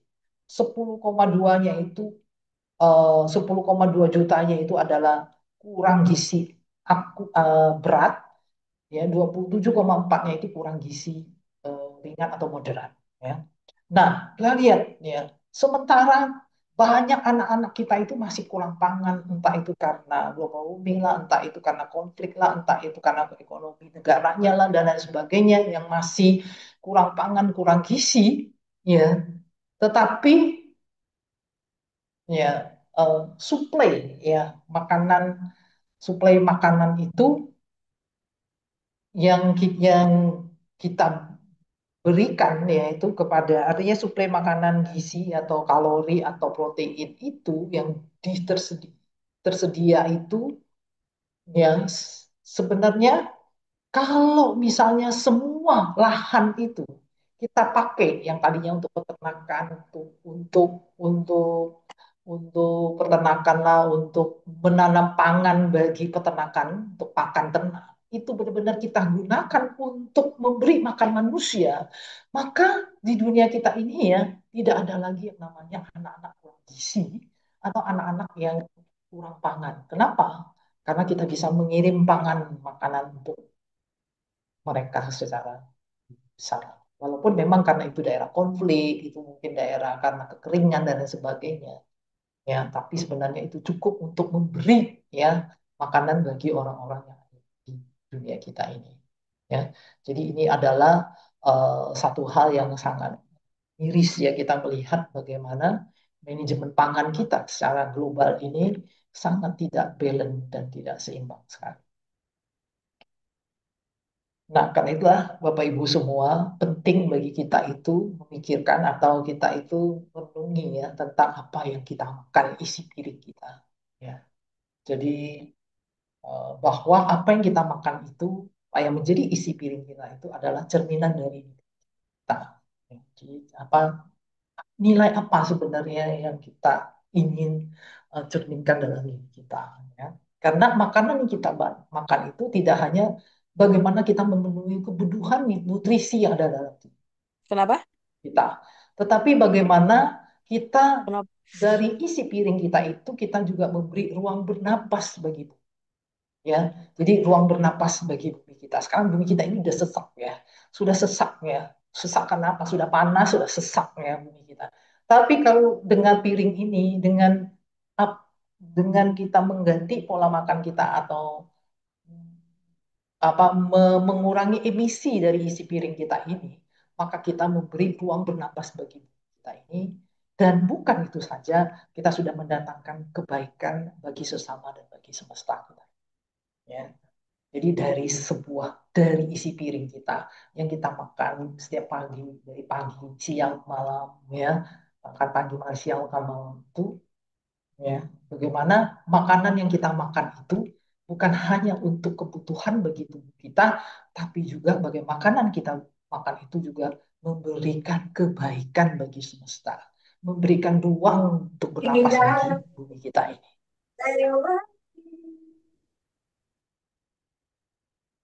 Ya, karena itu kita mulai dari sebuah langkah. Nah, apa langkah yang apa bisa kita lakukan? Ya, Bapak Ibu, yaitu kita kurangi emisi karbon di piring kita, ya dengan mengurangi kita konsumsi daging, bisa seminggu sekali atau menguranginya. Kalau kita dulu tiap hari kita kurangi ya jumlahnya maupun mungkin ada hari-hari kita tidak mengkonsumsi, tapi kita memperbanyak nabati. Kedua, dukung pertanian lokal. Jadi usahakan makanan yang kita makan itu lebih ke lokalis ya. Jadi sehingga kenapa? karena makanan-makanan yang lokal itu diproduksi lokal. Jadi beli sayur lebih banyak produksi beli sayur yang lokal, produksi lokal, buah juga lebih banyak buah lokal. Saya lebih senang ya makan juga buah itu lebih buah lokal ya. Kenapa? Pertama, kalau buah impor itu otomatis dia ketika dia impor itu dia membuat supaya buah itu bertahan ya. Mungkin dia celup apalah atau dia menambahkan apa kita juga nggak tahu. Jadi lebih baik kita membeli buah, mengkonsumsi buah-buah lokal, sayur-sayur lokal ya. Dan tentu saja eh, apa namanya upayakan lah ya. Kalau bisa organik, kalau enggak pun ya kita sekarang punya paling tidak misalnya kita bisa pakai coenzim gitu ya. Tapi kalau bisa organik. Kemudian ketiga, makan secukupnya, tidak membuang makanan. Nah, ini yang paling penting juga. Ya, karena manusia sekarang ini kalau sudah pergi ke pesta, pergi kemana, makan, ambil makanan ya. Lalu kalau nggak enak, sudah buang makanan. Kita tahu bahwa food waste ya, jadi artinya sampah makanan itu sekarang ini sangat besar sekali ya. Salah satu sampah organik yang besar itu salah satunya itu adalah food waste atau sampah makanan ini. Ya. Jadi kalau bisa ya kita makanlah secukupnya tidak membuang makanan. Secukupnya kita makan berapa itulah yang kita makan, yang kita masak dan kita makan sehingga kita tidak membuangkan, tidak membuang makanan ya, tidak membuang makan ya. Sebutir nasi sejuta keringat. Artinya untuk menghasilkan sebutir nasi butuh berjuta-juta keringat para petani. Ya. Karena itu kita harus menghargai ya walaupun itu hanya sebutir nasi. Ya. Saya punya kebiasaan atau kamu punya kebiasaan bahwa setiap makan itu tidak boleh ada sebutir pun nasi atau lauk pun yang kita tinggal di dalam piring kita. Ya. Bukan karena rakus, tapi kita menghargai berkah, ya, dan kita menghargai tentu saja makanan yang kita makan, ya, tidak kita sia-siakan. Kalau kita bisa makannya 1 sendok atau 2 sendok atau 3 sendok, ya hanya ambil segitu. Ya, jangan makannya 2 sendok, ambilnya 10 sendok. Ya. Nah, jadi tentu saja sehingga banyak makanan yang ya. Yang keempat, minim kita perbanyak makanan yang lebih whole ya lebih whole yang minim olahan ya jadi artinya yang lebih sedikit prosesnya ya sedikit prosesnya jadi uh, ya, tidak terlalu makan banyak ultra processed food atau makanan olahan karena makan olahan itu selain tidak sehat bagi tubuh juga apa ya terlalu banyak tangan-tangan atau terlalu banyak campur tangan industri yang menghasilkan emisi-emisi karbon ya yang sangat besar ya seperti kita makan ham lah kemudian makan apa sosis lah dan sebagainya itu kan berarti ada emisi jejak-jejak karbon ya ada jejak-jejak karbon yang tinggi ya dari makanan kita karena itulah kita konsumsilah makanan yang minim olahan ya jadi dengan demikian juga akan lebih sehat nilai gizinya akan lebih baik bagi tubuh kita tentu saja juga sehat bagi kita. Baik, yang terakhir, slide terakhir ya. Karena itulah Bapak Ibu semua, mari kita renungkan bahwa setiap suapan kita itu mempengaruhi bumi kita. Dengan memilih makanan yang lebih bijak, kita akan bisa mengurangi dampak buruk dan membantu menyelamatkan planet ini dan seluruh isinya. Ya, jadi karena itulah Bapak Ibu semua, semoga melalui informasi-informasi yang terbaru dan juga melalui sedikit sharing-sharing bisa membuka wawasan kita tentang bahwa betapa ya kaitan yang sangat erat sekali dari isi piring kita dengan bagaimana kita bisa membantu ya uh, membuat bumi kita menjadi lebih baik ya. Demikian Bu Yana sedikit sharing dari saya semoga bermanfaat bagi Bapak Ibu semua. Terima kasih semoga kalau ada pertanyaan mari kita saling berbagi di sini ya. Bukan hanya pertanyaan, jadi Bapak Ibu semua di sini bisa juga sharing-sharing dan berbagi pengalaman. Terima kasih. Baik, terima kasih Bu Lucia atas pemaparan yang sangat membuka cakrawala pada malam hari ini. Bukan hanya informatif ya Bapak Ibu, tapi juga menyentuh sisi kesadaran kita sebagai bagian dari bumi ini. Seringkali kita pikir makan itu soal perut, tapi ternyata bisa sampai ke planet Bapak Ibu. Ya, rasanya banyak hal yang kita renungkan pada malam hari ini dan saya yakin beberapa dari kita mungkin sudah mulai berpikir, wah aku harus mulai dari mana ya? Atau bahkan boleh nggak sih saya tanya soal bla bla bla misalnya. Nah, silakan ya. Sekarang waktunya kita masuk ke sesi tanya jawab. Kalau Bapak Ibu punya pertanyaan, langsung saja tulis di kolom chat atau boleh juga menggunakan fitur raise hand yang ada di bawah ya. Reaction kalau ingin bertanya langsung. Sebelum kita lanjut ke sesi tanya jawab, kita beruntung sekali karena malam hari ini hadir pula sosok yang tidak kalah inspiratif dari Meatless Monday Indonesia yang selama ini mendorong gaya hidup makan yang lebih sehat dan ramah lingkungan secara konsisten. Apakah sudah hadir? Saya ingin mengundang Ibu Andi Reski untuk menyampaikan tanggapan, pandangan, atau mungkin menambahkan insight dari sudut gerakan yang Ibu wakili tentunya ya. Silakan Ibu Reski, waktu dan layar Zoom kami persilakan. Terima kasih Bu Yana. Selamat malam Bapak Ibu semuanya. Semoga senantiasa sehat selalu ya dimanapun berada. Ya, tadi melihat, menyimak gitu ya, informasi yang disampaikan dari Dokter Lucia. Sepertinya itu informasi yang sangat-sangat menarik gitu ya, dan juga eh, sangat komprehensif untuk orang-orang yang mungkin masih banyak nih yang belum tahu bahwa sebetulnya apa yang kita makan itu juga berpengaruh pada tempat tinggal kita sekarang ini, bumi yang kita tempati. Jadi itu jadi salah satu concern kami, jadi salah satu tujuan kami sebagai Mitos Mandi Indonesia hadir di Indonesia. Mungkin saya share screen juga kali ya. Ada beberapa yang bisa saya share. Ya, jadi Mitos Mandi Indonesia ini izin Bapak Ibu kalau misalnya pernah gitu ya dengar apa gerakan ini. Jadi betul gerakan ini tidak hanya ada di Indonesia, tapi gerakan ini adalah gerakan global, gerakan kolektif yang sudah diimplementasi di berbagai negara.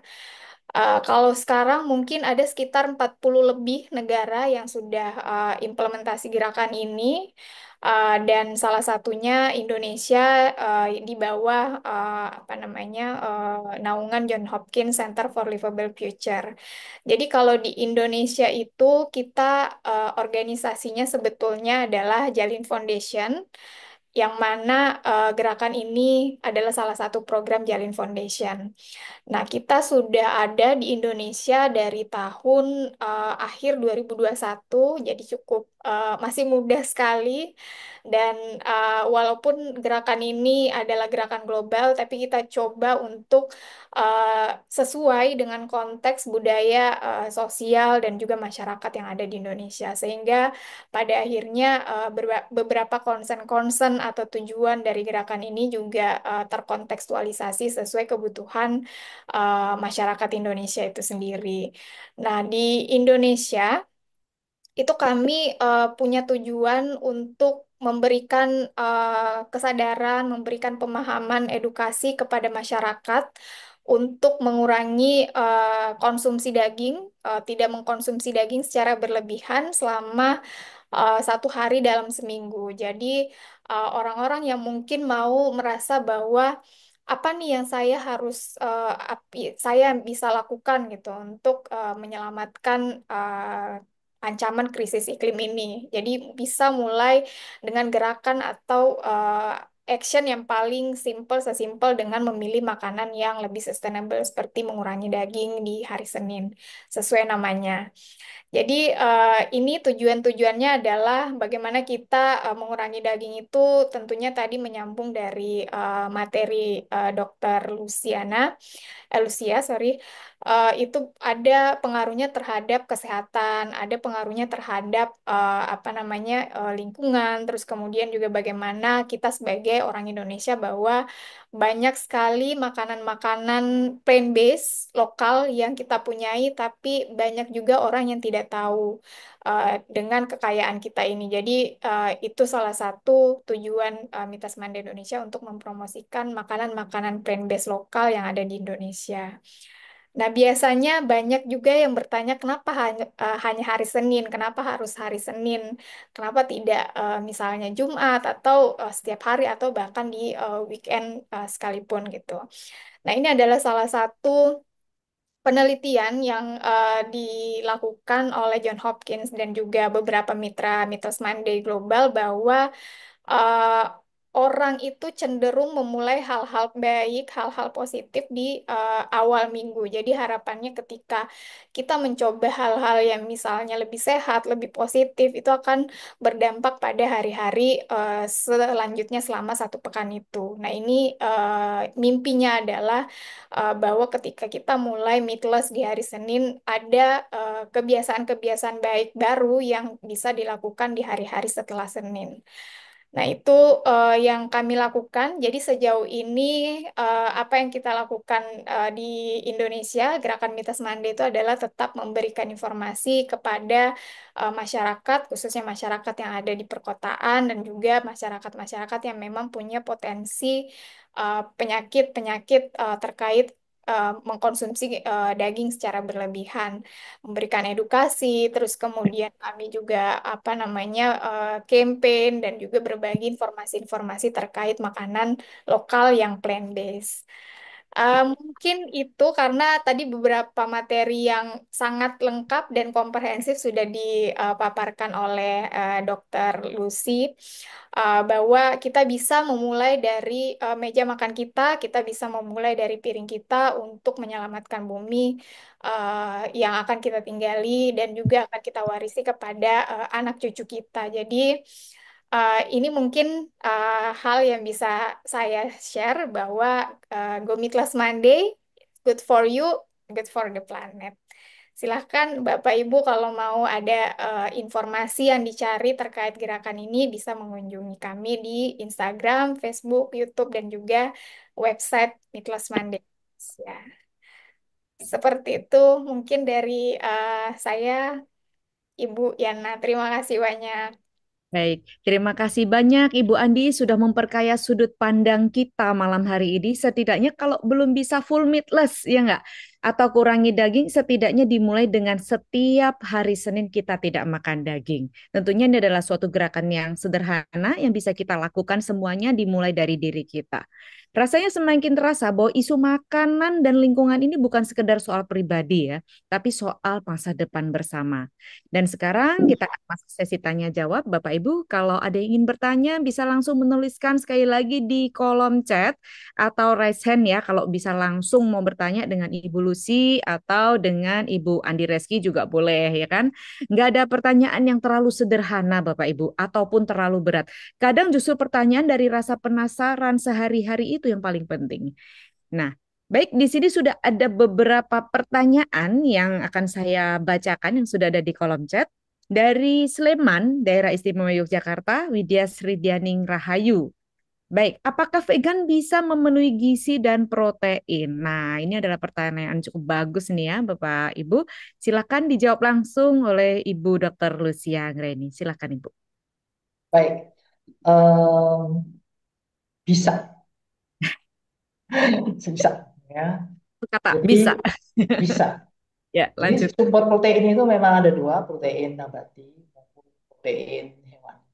Ya, jadi dari Departemen Dinas Kesehatan sendiri ya sudah menyatakan atau menyampaikan atau menyatakan ya bahwa kita bisa artinya ke eh, protein nabati itu bisa memenuhi ya kebutuhan gizi ya kebutuhan kita gizi kita tanpa harus ada ya protein hewani. Ya. Jadi kenapa bisa ya? Sebenarnya yang paling dikhawatirkan itu bukan kebutuhan proteinnya, yang paling dikhawatirkan yang menjadi pertanyaan itu adalah kebutuhan amino esensial ya. Kalau hewani itu ya kan amino esensialnya itu lengkap, misalnya satu potong daging amino esensialnya lengkap. Tapi kalau uh, pada nabati ya, misalnya uh, jagung misalnya kan dia ada proteinnya. Nah, tapi protein atau misalnya dia ada proteinnya tapi proteinnya itu asam amino esensialnya itu nggak ada ada yang dia dominan ada yang dia nggak ada gitu kan ya tapi kan kita tidak makan jagung tok kan ya gitu loh maksudnya kita kan nggak makan jagung tok atau makan nasi tok itu kan enggak Tapi kan kita ya ada makan nasi, ya makan ada jagung, ada tempe, ada sayur atau apa ya. Jadi semua kombinasi dari apa yang kita makan itu saling melengkapi sehingga kebutuhan asam amino asid itu saling melengkapi dan tidak hanya dari satu makanan. Jadi itu tidak perlu kita khawatirkan karena saya juga sudah vegetarian hampir 40 tahun ya. Dan dari 40 tahun itu 20-an tahun saya sudah vegan. Jadi tidak perlu khawatir. Dari hasil pemeriksaan saya, protein saya itu selalu normal ya. Selalu selalu tinggi lah artinya gitu. Normal lah seperti itu ya. Jadi Bapak Ibu tidak perlu khawatir. Kebutuhan gizi yang lain, zat besi semua banyak. Sebagai contoh tempe ya. Kita sekarang sedang tidak bicara tentang gizi. Depan kalau kita bicara tentang gizi udah beda ya. Misalnya tempe ya. Zat besi pada tempe itu lebih tinggi daripada mana? Daripada daging bahkan. Ya, itu hasil penelitian. Saya nggak bawa datanya. Nanti ke depannya kalau kita punya momen ini kita bisa saling sharing. Jadi tidak perlu khawatir akan kekurangan zat besi. Itulah. Kecuali kita hanya makan nasi putih aja atau makan mie aja gitu kan ya. Jadi kita akan kurang gizi. Siapa saja. Jadi sekali lagi tidak perlu khawatir. Kita tidak akan kurang gizi. Yang penting food combining-nya ya, Bu ya. Betul. Jangan sampai terus kita vegetarian yang dimakan gorengan aja ya. Ya, Atau karena cuma sukanya satu sayur ya itu aja. Ya tentunya itu tidak bisa memenuhi gizi. ya, betul. Mm-mm. Bukan hanya kita yang vegetarian. Artinya kita tidak vegetarian kalau kita hanya taruhlah ya, saya hanya makan nasi sama ayam aja misalnya. Kalau nasi sama daging aja itu juga nggak sehat. Betul. Munculnya berbagai penyakit kronis kan juga dari situ. Ya, Tidak boleh berlebih dan juga tidak ya, kekurangan. asam lemaknya apa asam lemaknya asam jenuh asam lemak jenuhnya juga lemak jenuhnya juga tinggi dan sebagainya. Jadi itu tadi ya tentu saja siapapun kita ya nggak bisa kita hanya makan satu jenis makanan atau dua jenis makanan ya yang terbaik berapa sih banyak jenis makanan yang harus kita makan dalam satu minggu. Tahu nggak Bapak Ibu ya dalam satu minggu kita harus memakan ya 30 minimal 30 jenis bahan makanan. Oh, banyak banget, Ibu. 30 jenis itu satu minggu kalau bisa satu Dalam satu hari. minggu. Satu minggu kita harus paling minimal ya mengkonsumsi dalam satu minggu itu 30 jenis makanan. Untuk Bukan buah-buahan. bukan jenis makanan loh, misalnya roti gitu nggak hitung. Oh, Jadi benar-benar jenis bahan makanannya dan itu pun makanan yang apa? Yang real food ya, bukan yang olahan ya. Roti itu nggak dihitung, snack itu nggak dihitung ya. Nggak dihitung. Yang gitu tuh real foodnya ya. Misalnya bayam, tempe, ya kan? Bayam, tempe, kangkung, ya.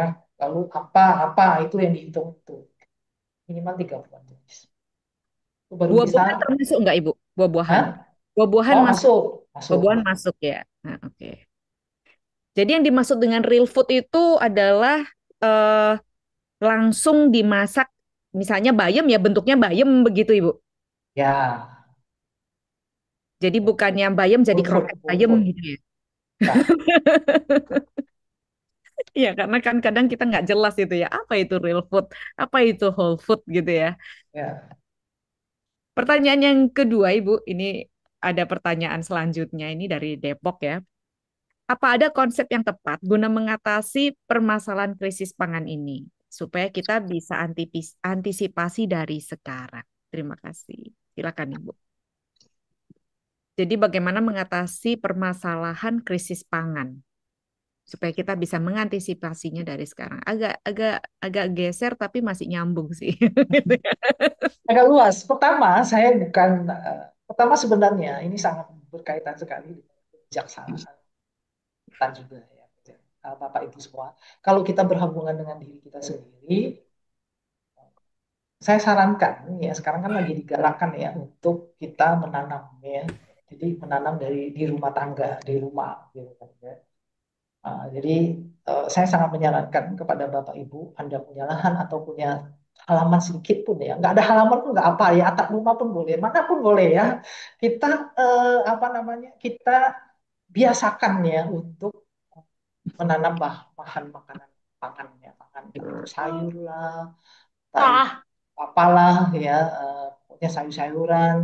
Nah, itu juga salah satu membiasakan kita itu untuk menyediakan bahan pangan bagi diri kita sendiri ya.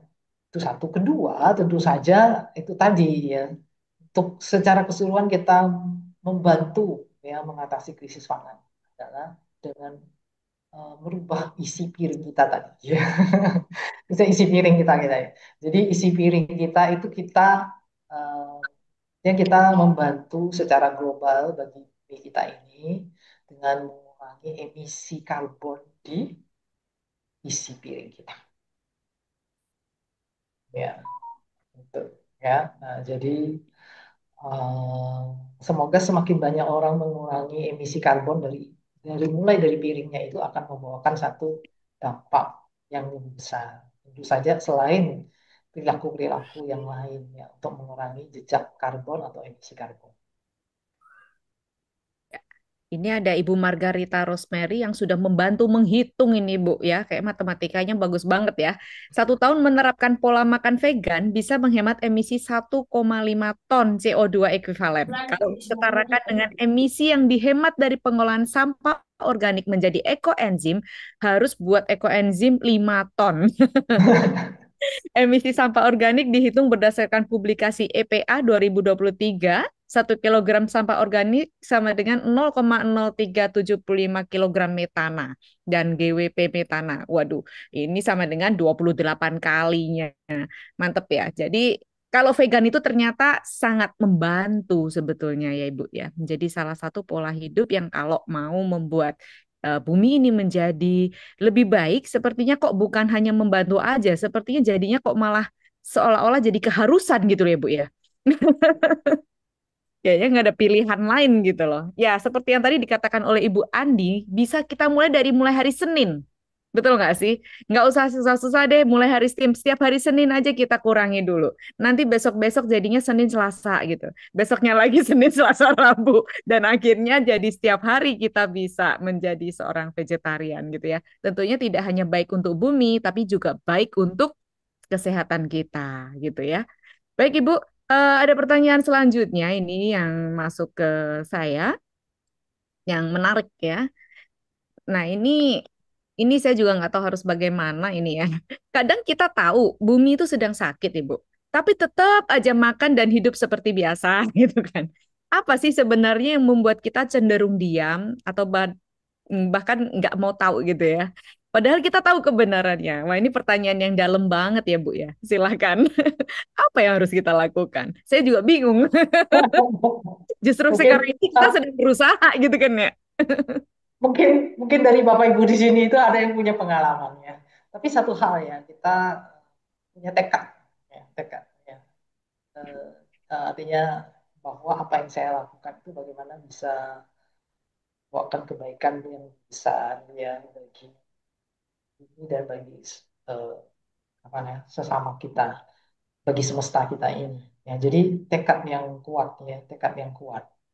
Lalu terus kemudian ya ini ada juga ya, jadi Bu Juliana nih bilang ya, kita sering berkumpul ya, berkumpul bersama yang seirama saling menyemangati itu juga penting sekali ya. Jadi sangat penting sekali kalau kita itu berkomunitas ya, berkomuniti ya dengan saudara-saudara atau teman-teman kita yang memang punya satu eh, gaya hidup yang ramah lingkungan juga ya, yang punya satu eh, gaya hidup yang juga saling eh, yang menjaga bumi gitulah ya. Jadi ini juga bisa saling menguat, kita bisa saling menguatkan, saling berbagi informasi dan sebagainya ya.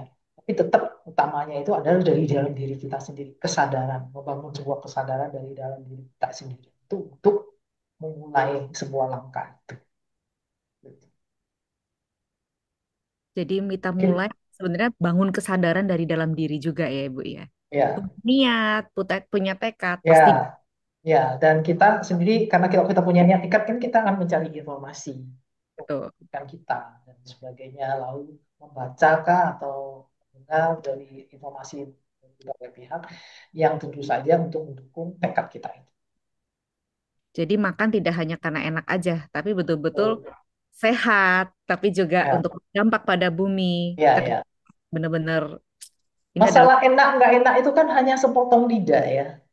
Kita hanya bisa merasakan enak nggak lidah itu hanya sepotong lidah yang ada di mulut kita itu. Udah sampai di leher gini mana ada enak nggak enak ya. Ya jadi hanya sepotong lidah kita. Jadi enak itu hanya pendek sebenarnya ya.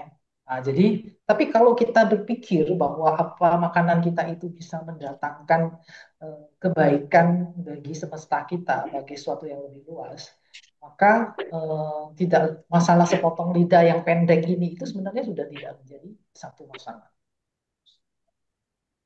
enak di lidah belum tentu enak di tubuh dan di bumi, ya, Bu ya. Ya, ya. Terus kedua, sebenarnya sebenarnya saya kasih contoh lah ya. Kalau kita diberi makan wortel mentah dan kita diberi daging mentah, Anda akan pilih.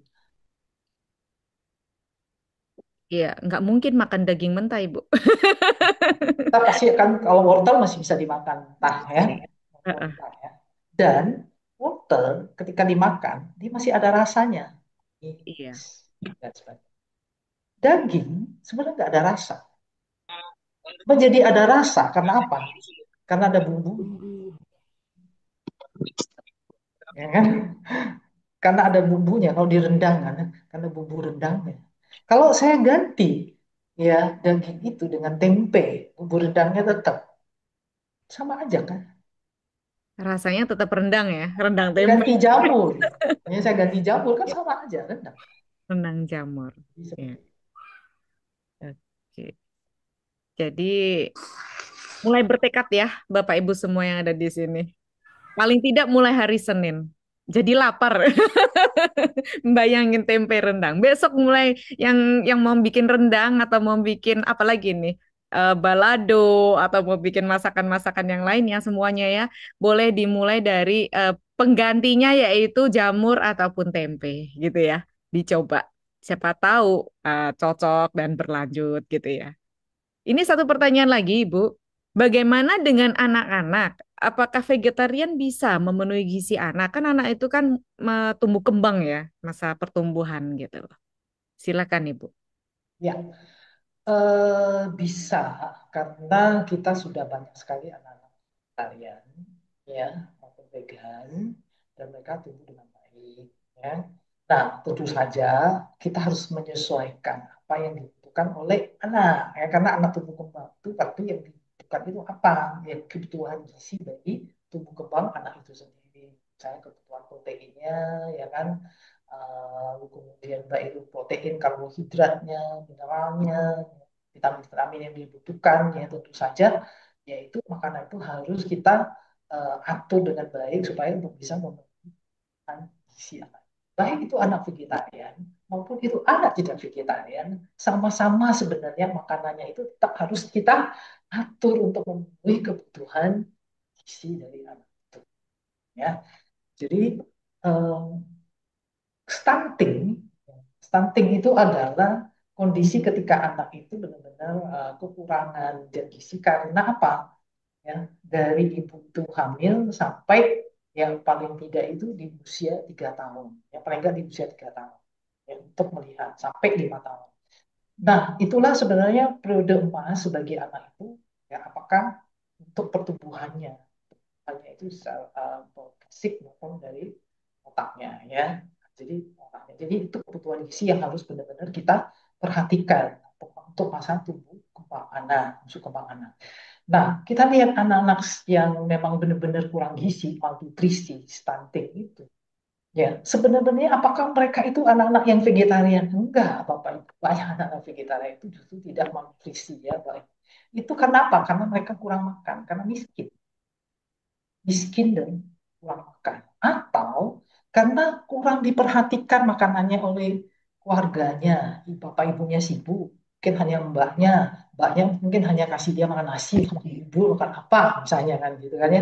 Nah, ini benar-benar dia kurang gizi misalnya. Jadi eh, itu sebenarnya hanya penyebabnya. Tapi kalau selama anak itu mau makan dan makannya benar-benar diatur, ya pasti tidak akan kurang gizi. Jadi tidak perlu khawatir apakah anak-anak vegetarian itu akan kurang gizi. Tidak, ya.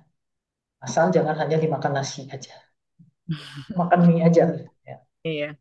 Bahkan saya melihat anak-anak vegetarian juga gemuk-gemuk ya, Bu ya. Ya. Pintar-pintar juga ya. Anakmu juga vegetarian kan dari kandungan Iya. ya. Iya, karena kebetulan saya juga vegetarian dalam hal ini karena berpeduli sama bumi ya sehingga memulai untuk vegetarian. Ibu ini ada yang raise hand, silakan kepada GAD22 Sispayeni. Nah, mau bertanya langsung saja Ibu. Monggo. Ya, terima kasih Ibu Lucia, Ibu Yana. Senang banget mendengar tadi penjelasannya, kaget juga ya bahwa ternyata makanan yang kita makan mengganggu bumi kita ya. Ya, Alhamdulillah kalau saya insya Allah Senin dan Kamis dipaksa, diwajibkan untuk puasa, jadi sudah mengurangi dan kalau daging sih emang nggak begitu suka-suka amat gitu, jadi mungkin lebih ke ikan gitu, ikan ya atau ya sehari memang tidak, kalaupun tidak puasa tidak makan banyak juga gitu. Nah, cuman yang saya ingin tanyakan tadi dengan Ibu Lucia, ada 30 jenis makanan itu apa aja ya? Mungkin teman-teman yang lain di sini juga mau tahu ya, apa saja, apakah kurma, kismis, atau apa gitu kan, madu misalnya, itu detailnya seperti apa?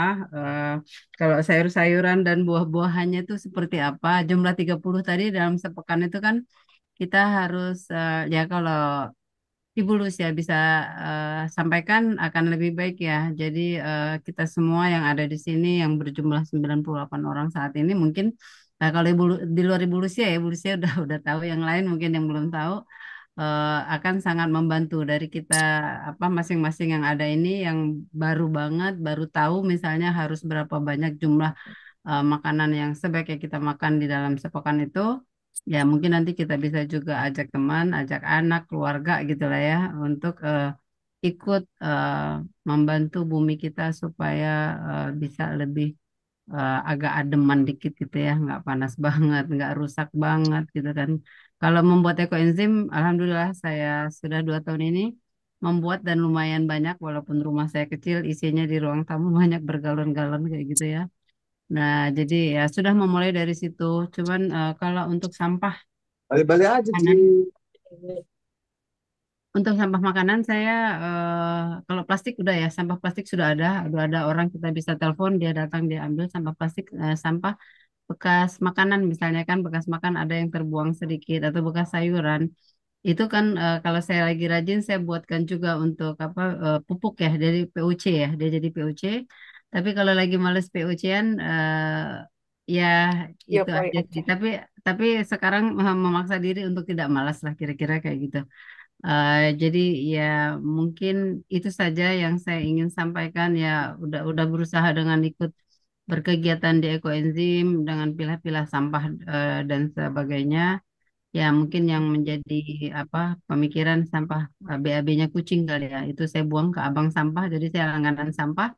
Yang saya buang hanya sampah BAB-nya kucing. Tapi kan pakai mungkin di sini kalau apa Bulusya atau yang lainnya teman-teman ada gimana untuk sampah tai kucing itu harus diapain gitu kan. Saya udah pakai pasir yang wangi gitu ya kan dia menggumpal. Nah itu saya masukin di dalam kresek, nggak banyak sih sampahnya juga dalam sepekan dalam beberapa hari gitu kan, tapi tetap itu mungkin akan mengganggu TPA ya.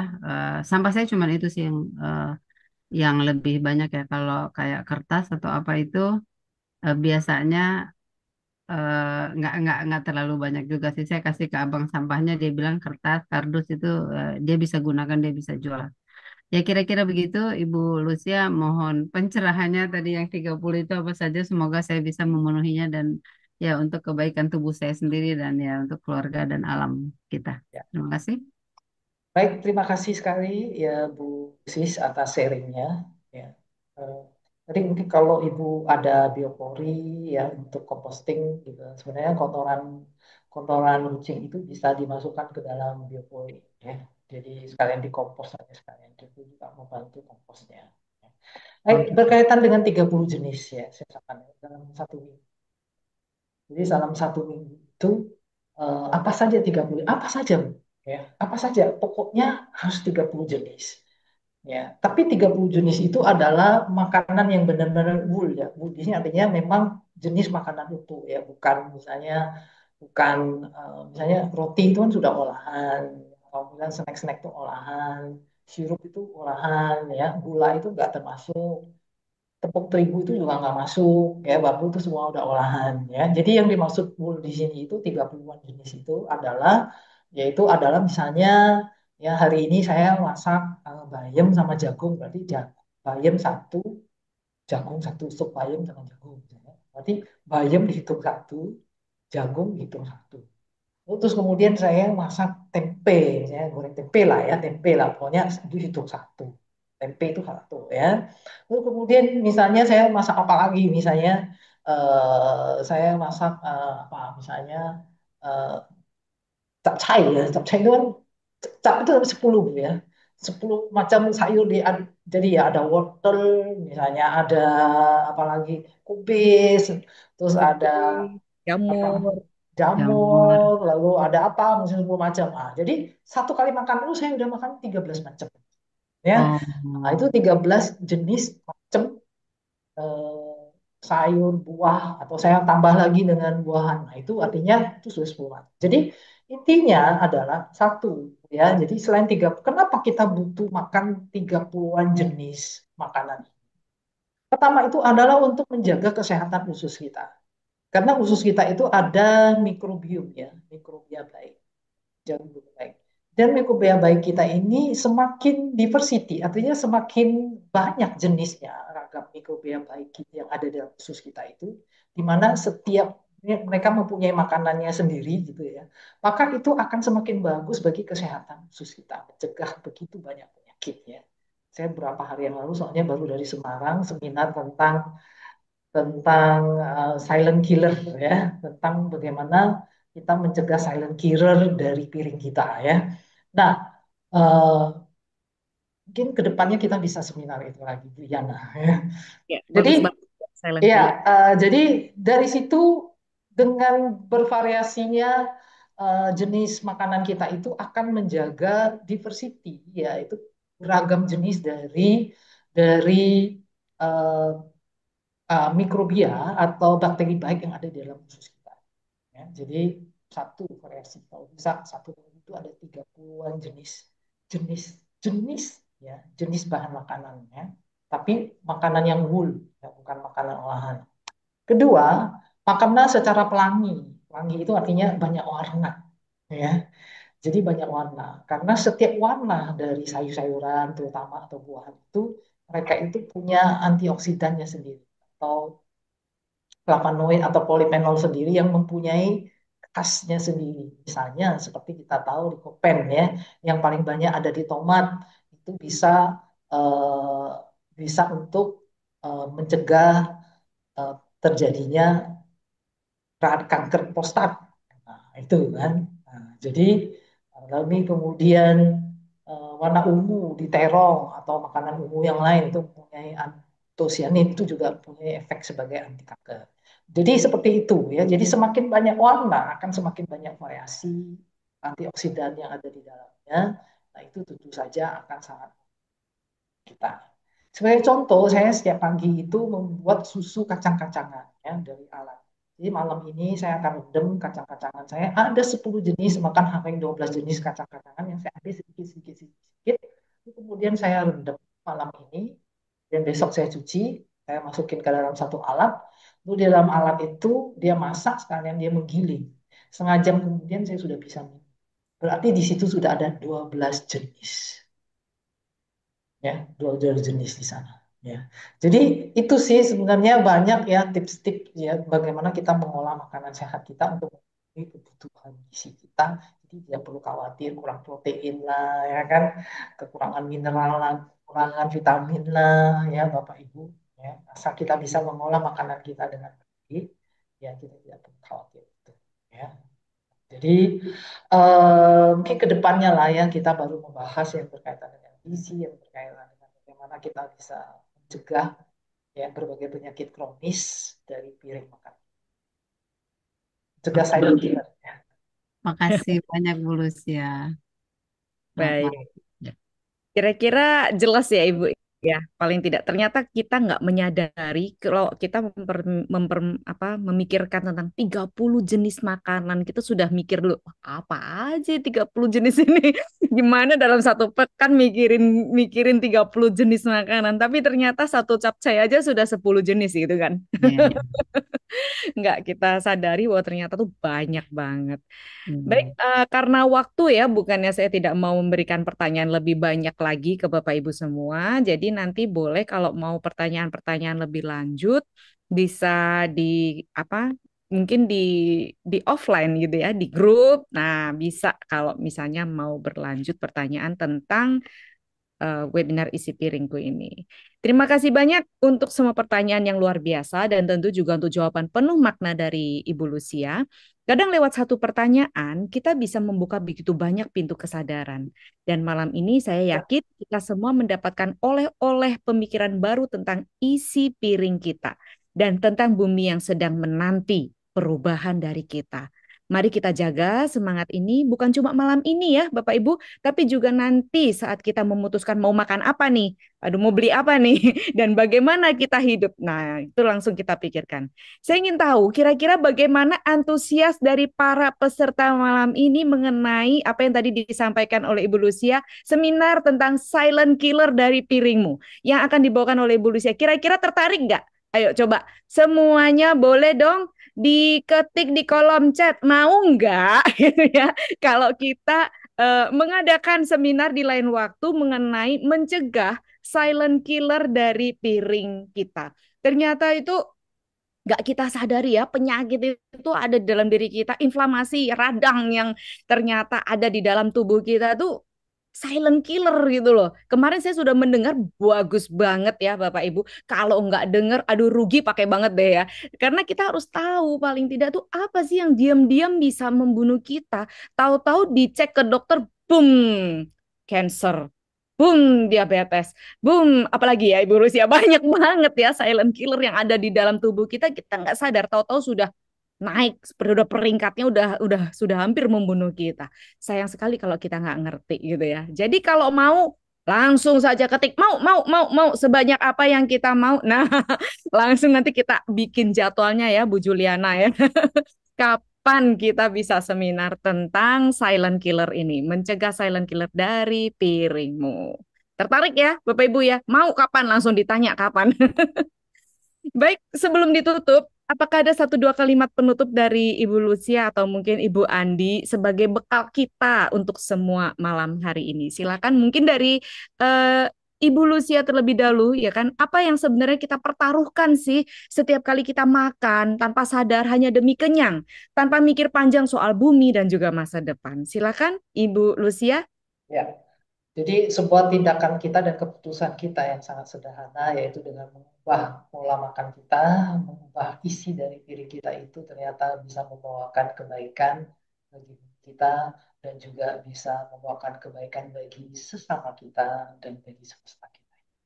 Ya. Jadi semoga Bapak Ibu semua bisa membuat satu keputusan yang terbaik buat Bapak Ibu sendiri dan juga bagi kita. Terima kasih itu saja. Semoga bermanfaat apa yang saya sampaikan. Terima kasih Ibu Lucia. Kita yang menentukan ya, kita yang memutuskan mau atau tidak. Mungkin dari Ibu Andi silahkan closing statement-nya. Ya, sepakat gitu ya. Apa yang kita makan hari ini mungkin bisa jadi investasi kita di masa depan gitu. Apa yang kita jaga hari ini bisa jadi juga menjadi investasi kita di masa depan. Jadi, mulai langkah sekecil mungkin, tapi itu akan berdampak besar di masa depan. Terima kasih. Baik, terima kasih banyak kepada Ibu Dr. Lucia dan Ibu Andi Reski atas pemikiran, energi, dan kehangatannya malam ini. Dan tentu saja terima kasih juga untuk teman-teman semua yang sudah hadir pada malam hari ini, mendengarkan dengan penuh perhatian dan menjadi bagian dari percakapan yang penting ini. Jangan kemana-mana ya Bapak Ibu, kita mau foto dulu dong ya.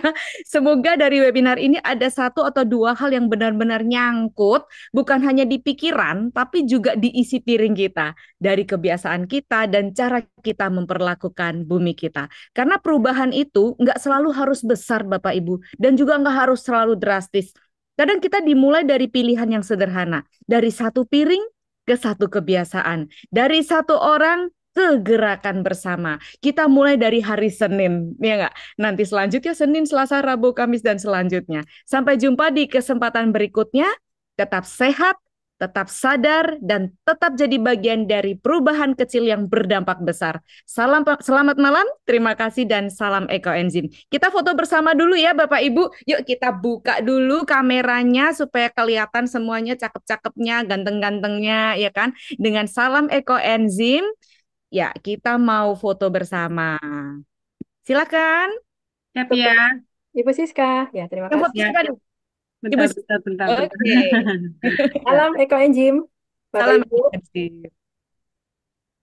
Jangan lupa untuk di kolom chat ada grup untuk challenge nabati dan juga untuk teman-teman yang belum pernah belajar ekoenzim. Silakan masuk di grupnya. Silakan scroll dari chat. Terima kasih. Oke, siap. Udah selesai. Terima kasih, Keren. Bu. Udah selesai ya fotonya ya. Oke, terima kasih Bapak Ibu. Sampai jumpa di kesempatan berikutnya dan juga webinar-webinar inspiratif yang lainnya dari Ekoenzim Nusantara. Bye-bye. Terima kasih Bu Yana, Bu Lucia. Terima kasih Bu Lucia. Terima kasih semua. Webinar berikutnya ya. Terima kasih semuanya. Masih bertahan ya, luar biasa ya. Waduh. Nah, nantikan di YouTube-nya ya Bapak Ibu ya. Terima kasih Bu Yana. Kasih. Ditunggu YouTube-nya cepat ya segeranya Bu Yul. Ya, kenapa, Ibu? Ditunggu YouTube-nya segera mungkin ya Bu Yul. Saya cuma 15 menit terakhir nih baru bisa gabung. Oh, begitu ya. Iya, setelah bisa masuk. Kita Iya, panggil Bu Bilian cepetan ya. Ayo. Bu Makasih Bilian yang Bu. bantu record ya. Terima kasih. Mari sampai jumpa. Terima kasih panitia yang luar biasa di belakang layar. Jangan bosen-bosen ya kalau diminta tolong ya. Kalian luar biasa. Sampai ketemu di 14 Juni ya Bapak Ibu. 14 Juni untuk teman-teman yang belum belajar ekoenzim. Yuk kita ajak masuk ke grup dan Zoom di tanggal 14 Juni. Terima kasih. Sampai jumpa. Terima kasih, Ya. Bu Bu Yana, Julia. tolong tutup ya Bu Yana.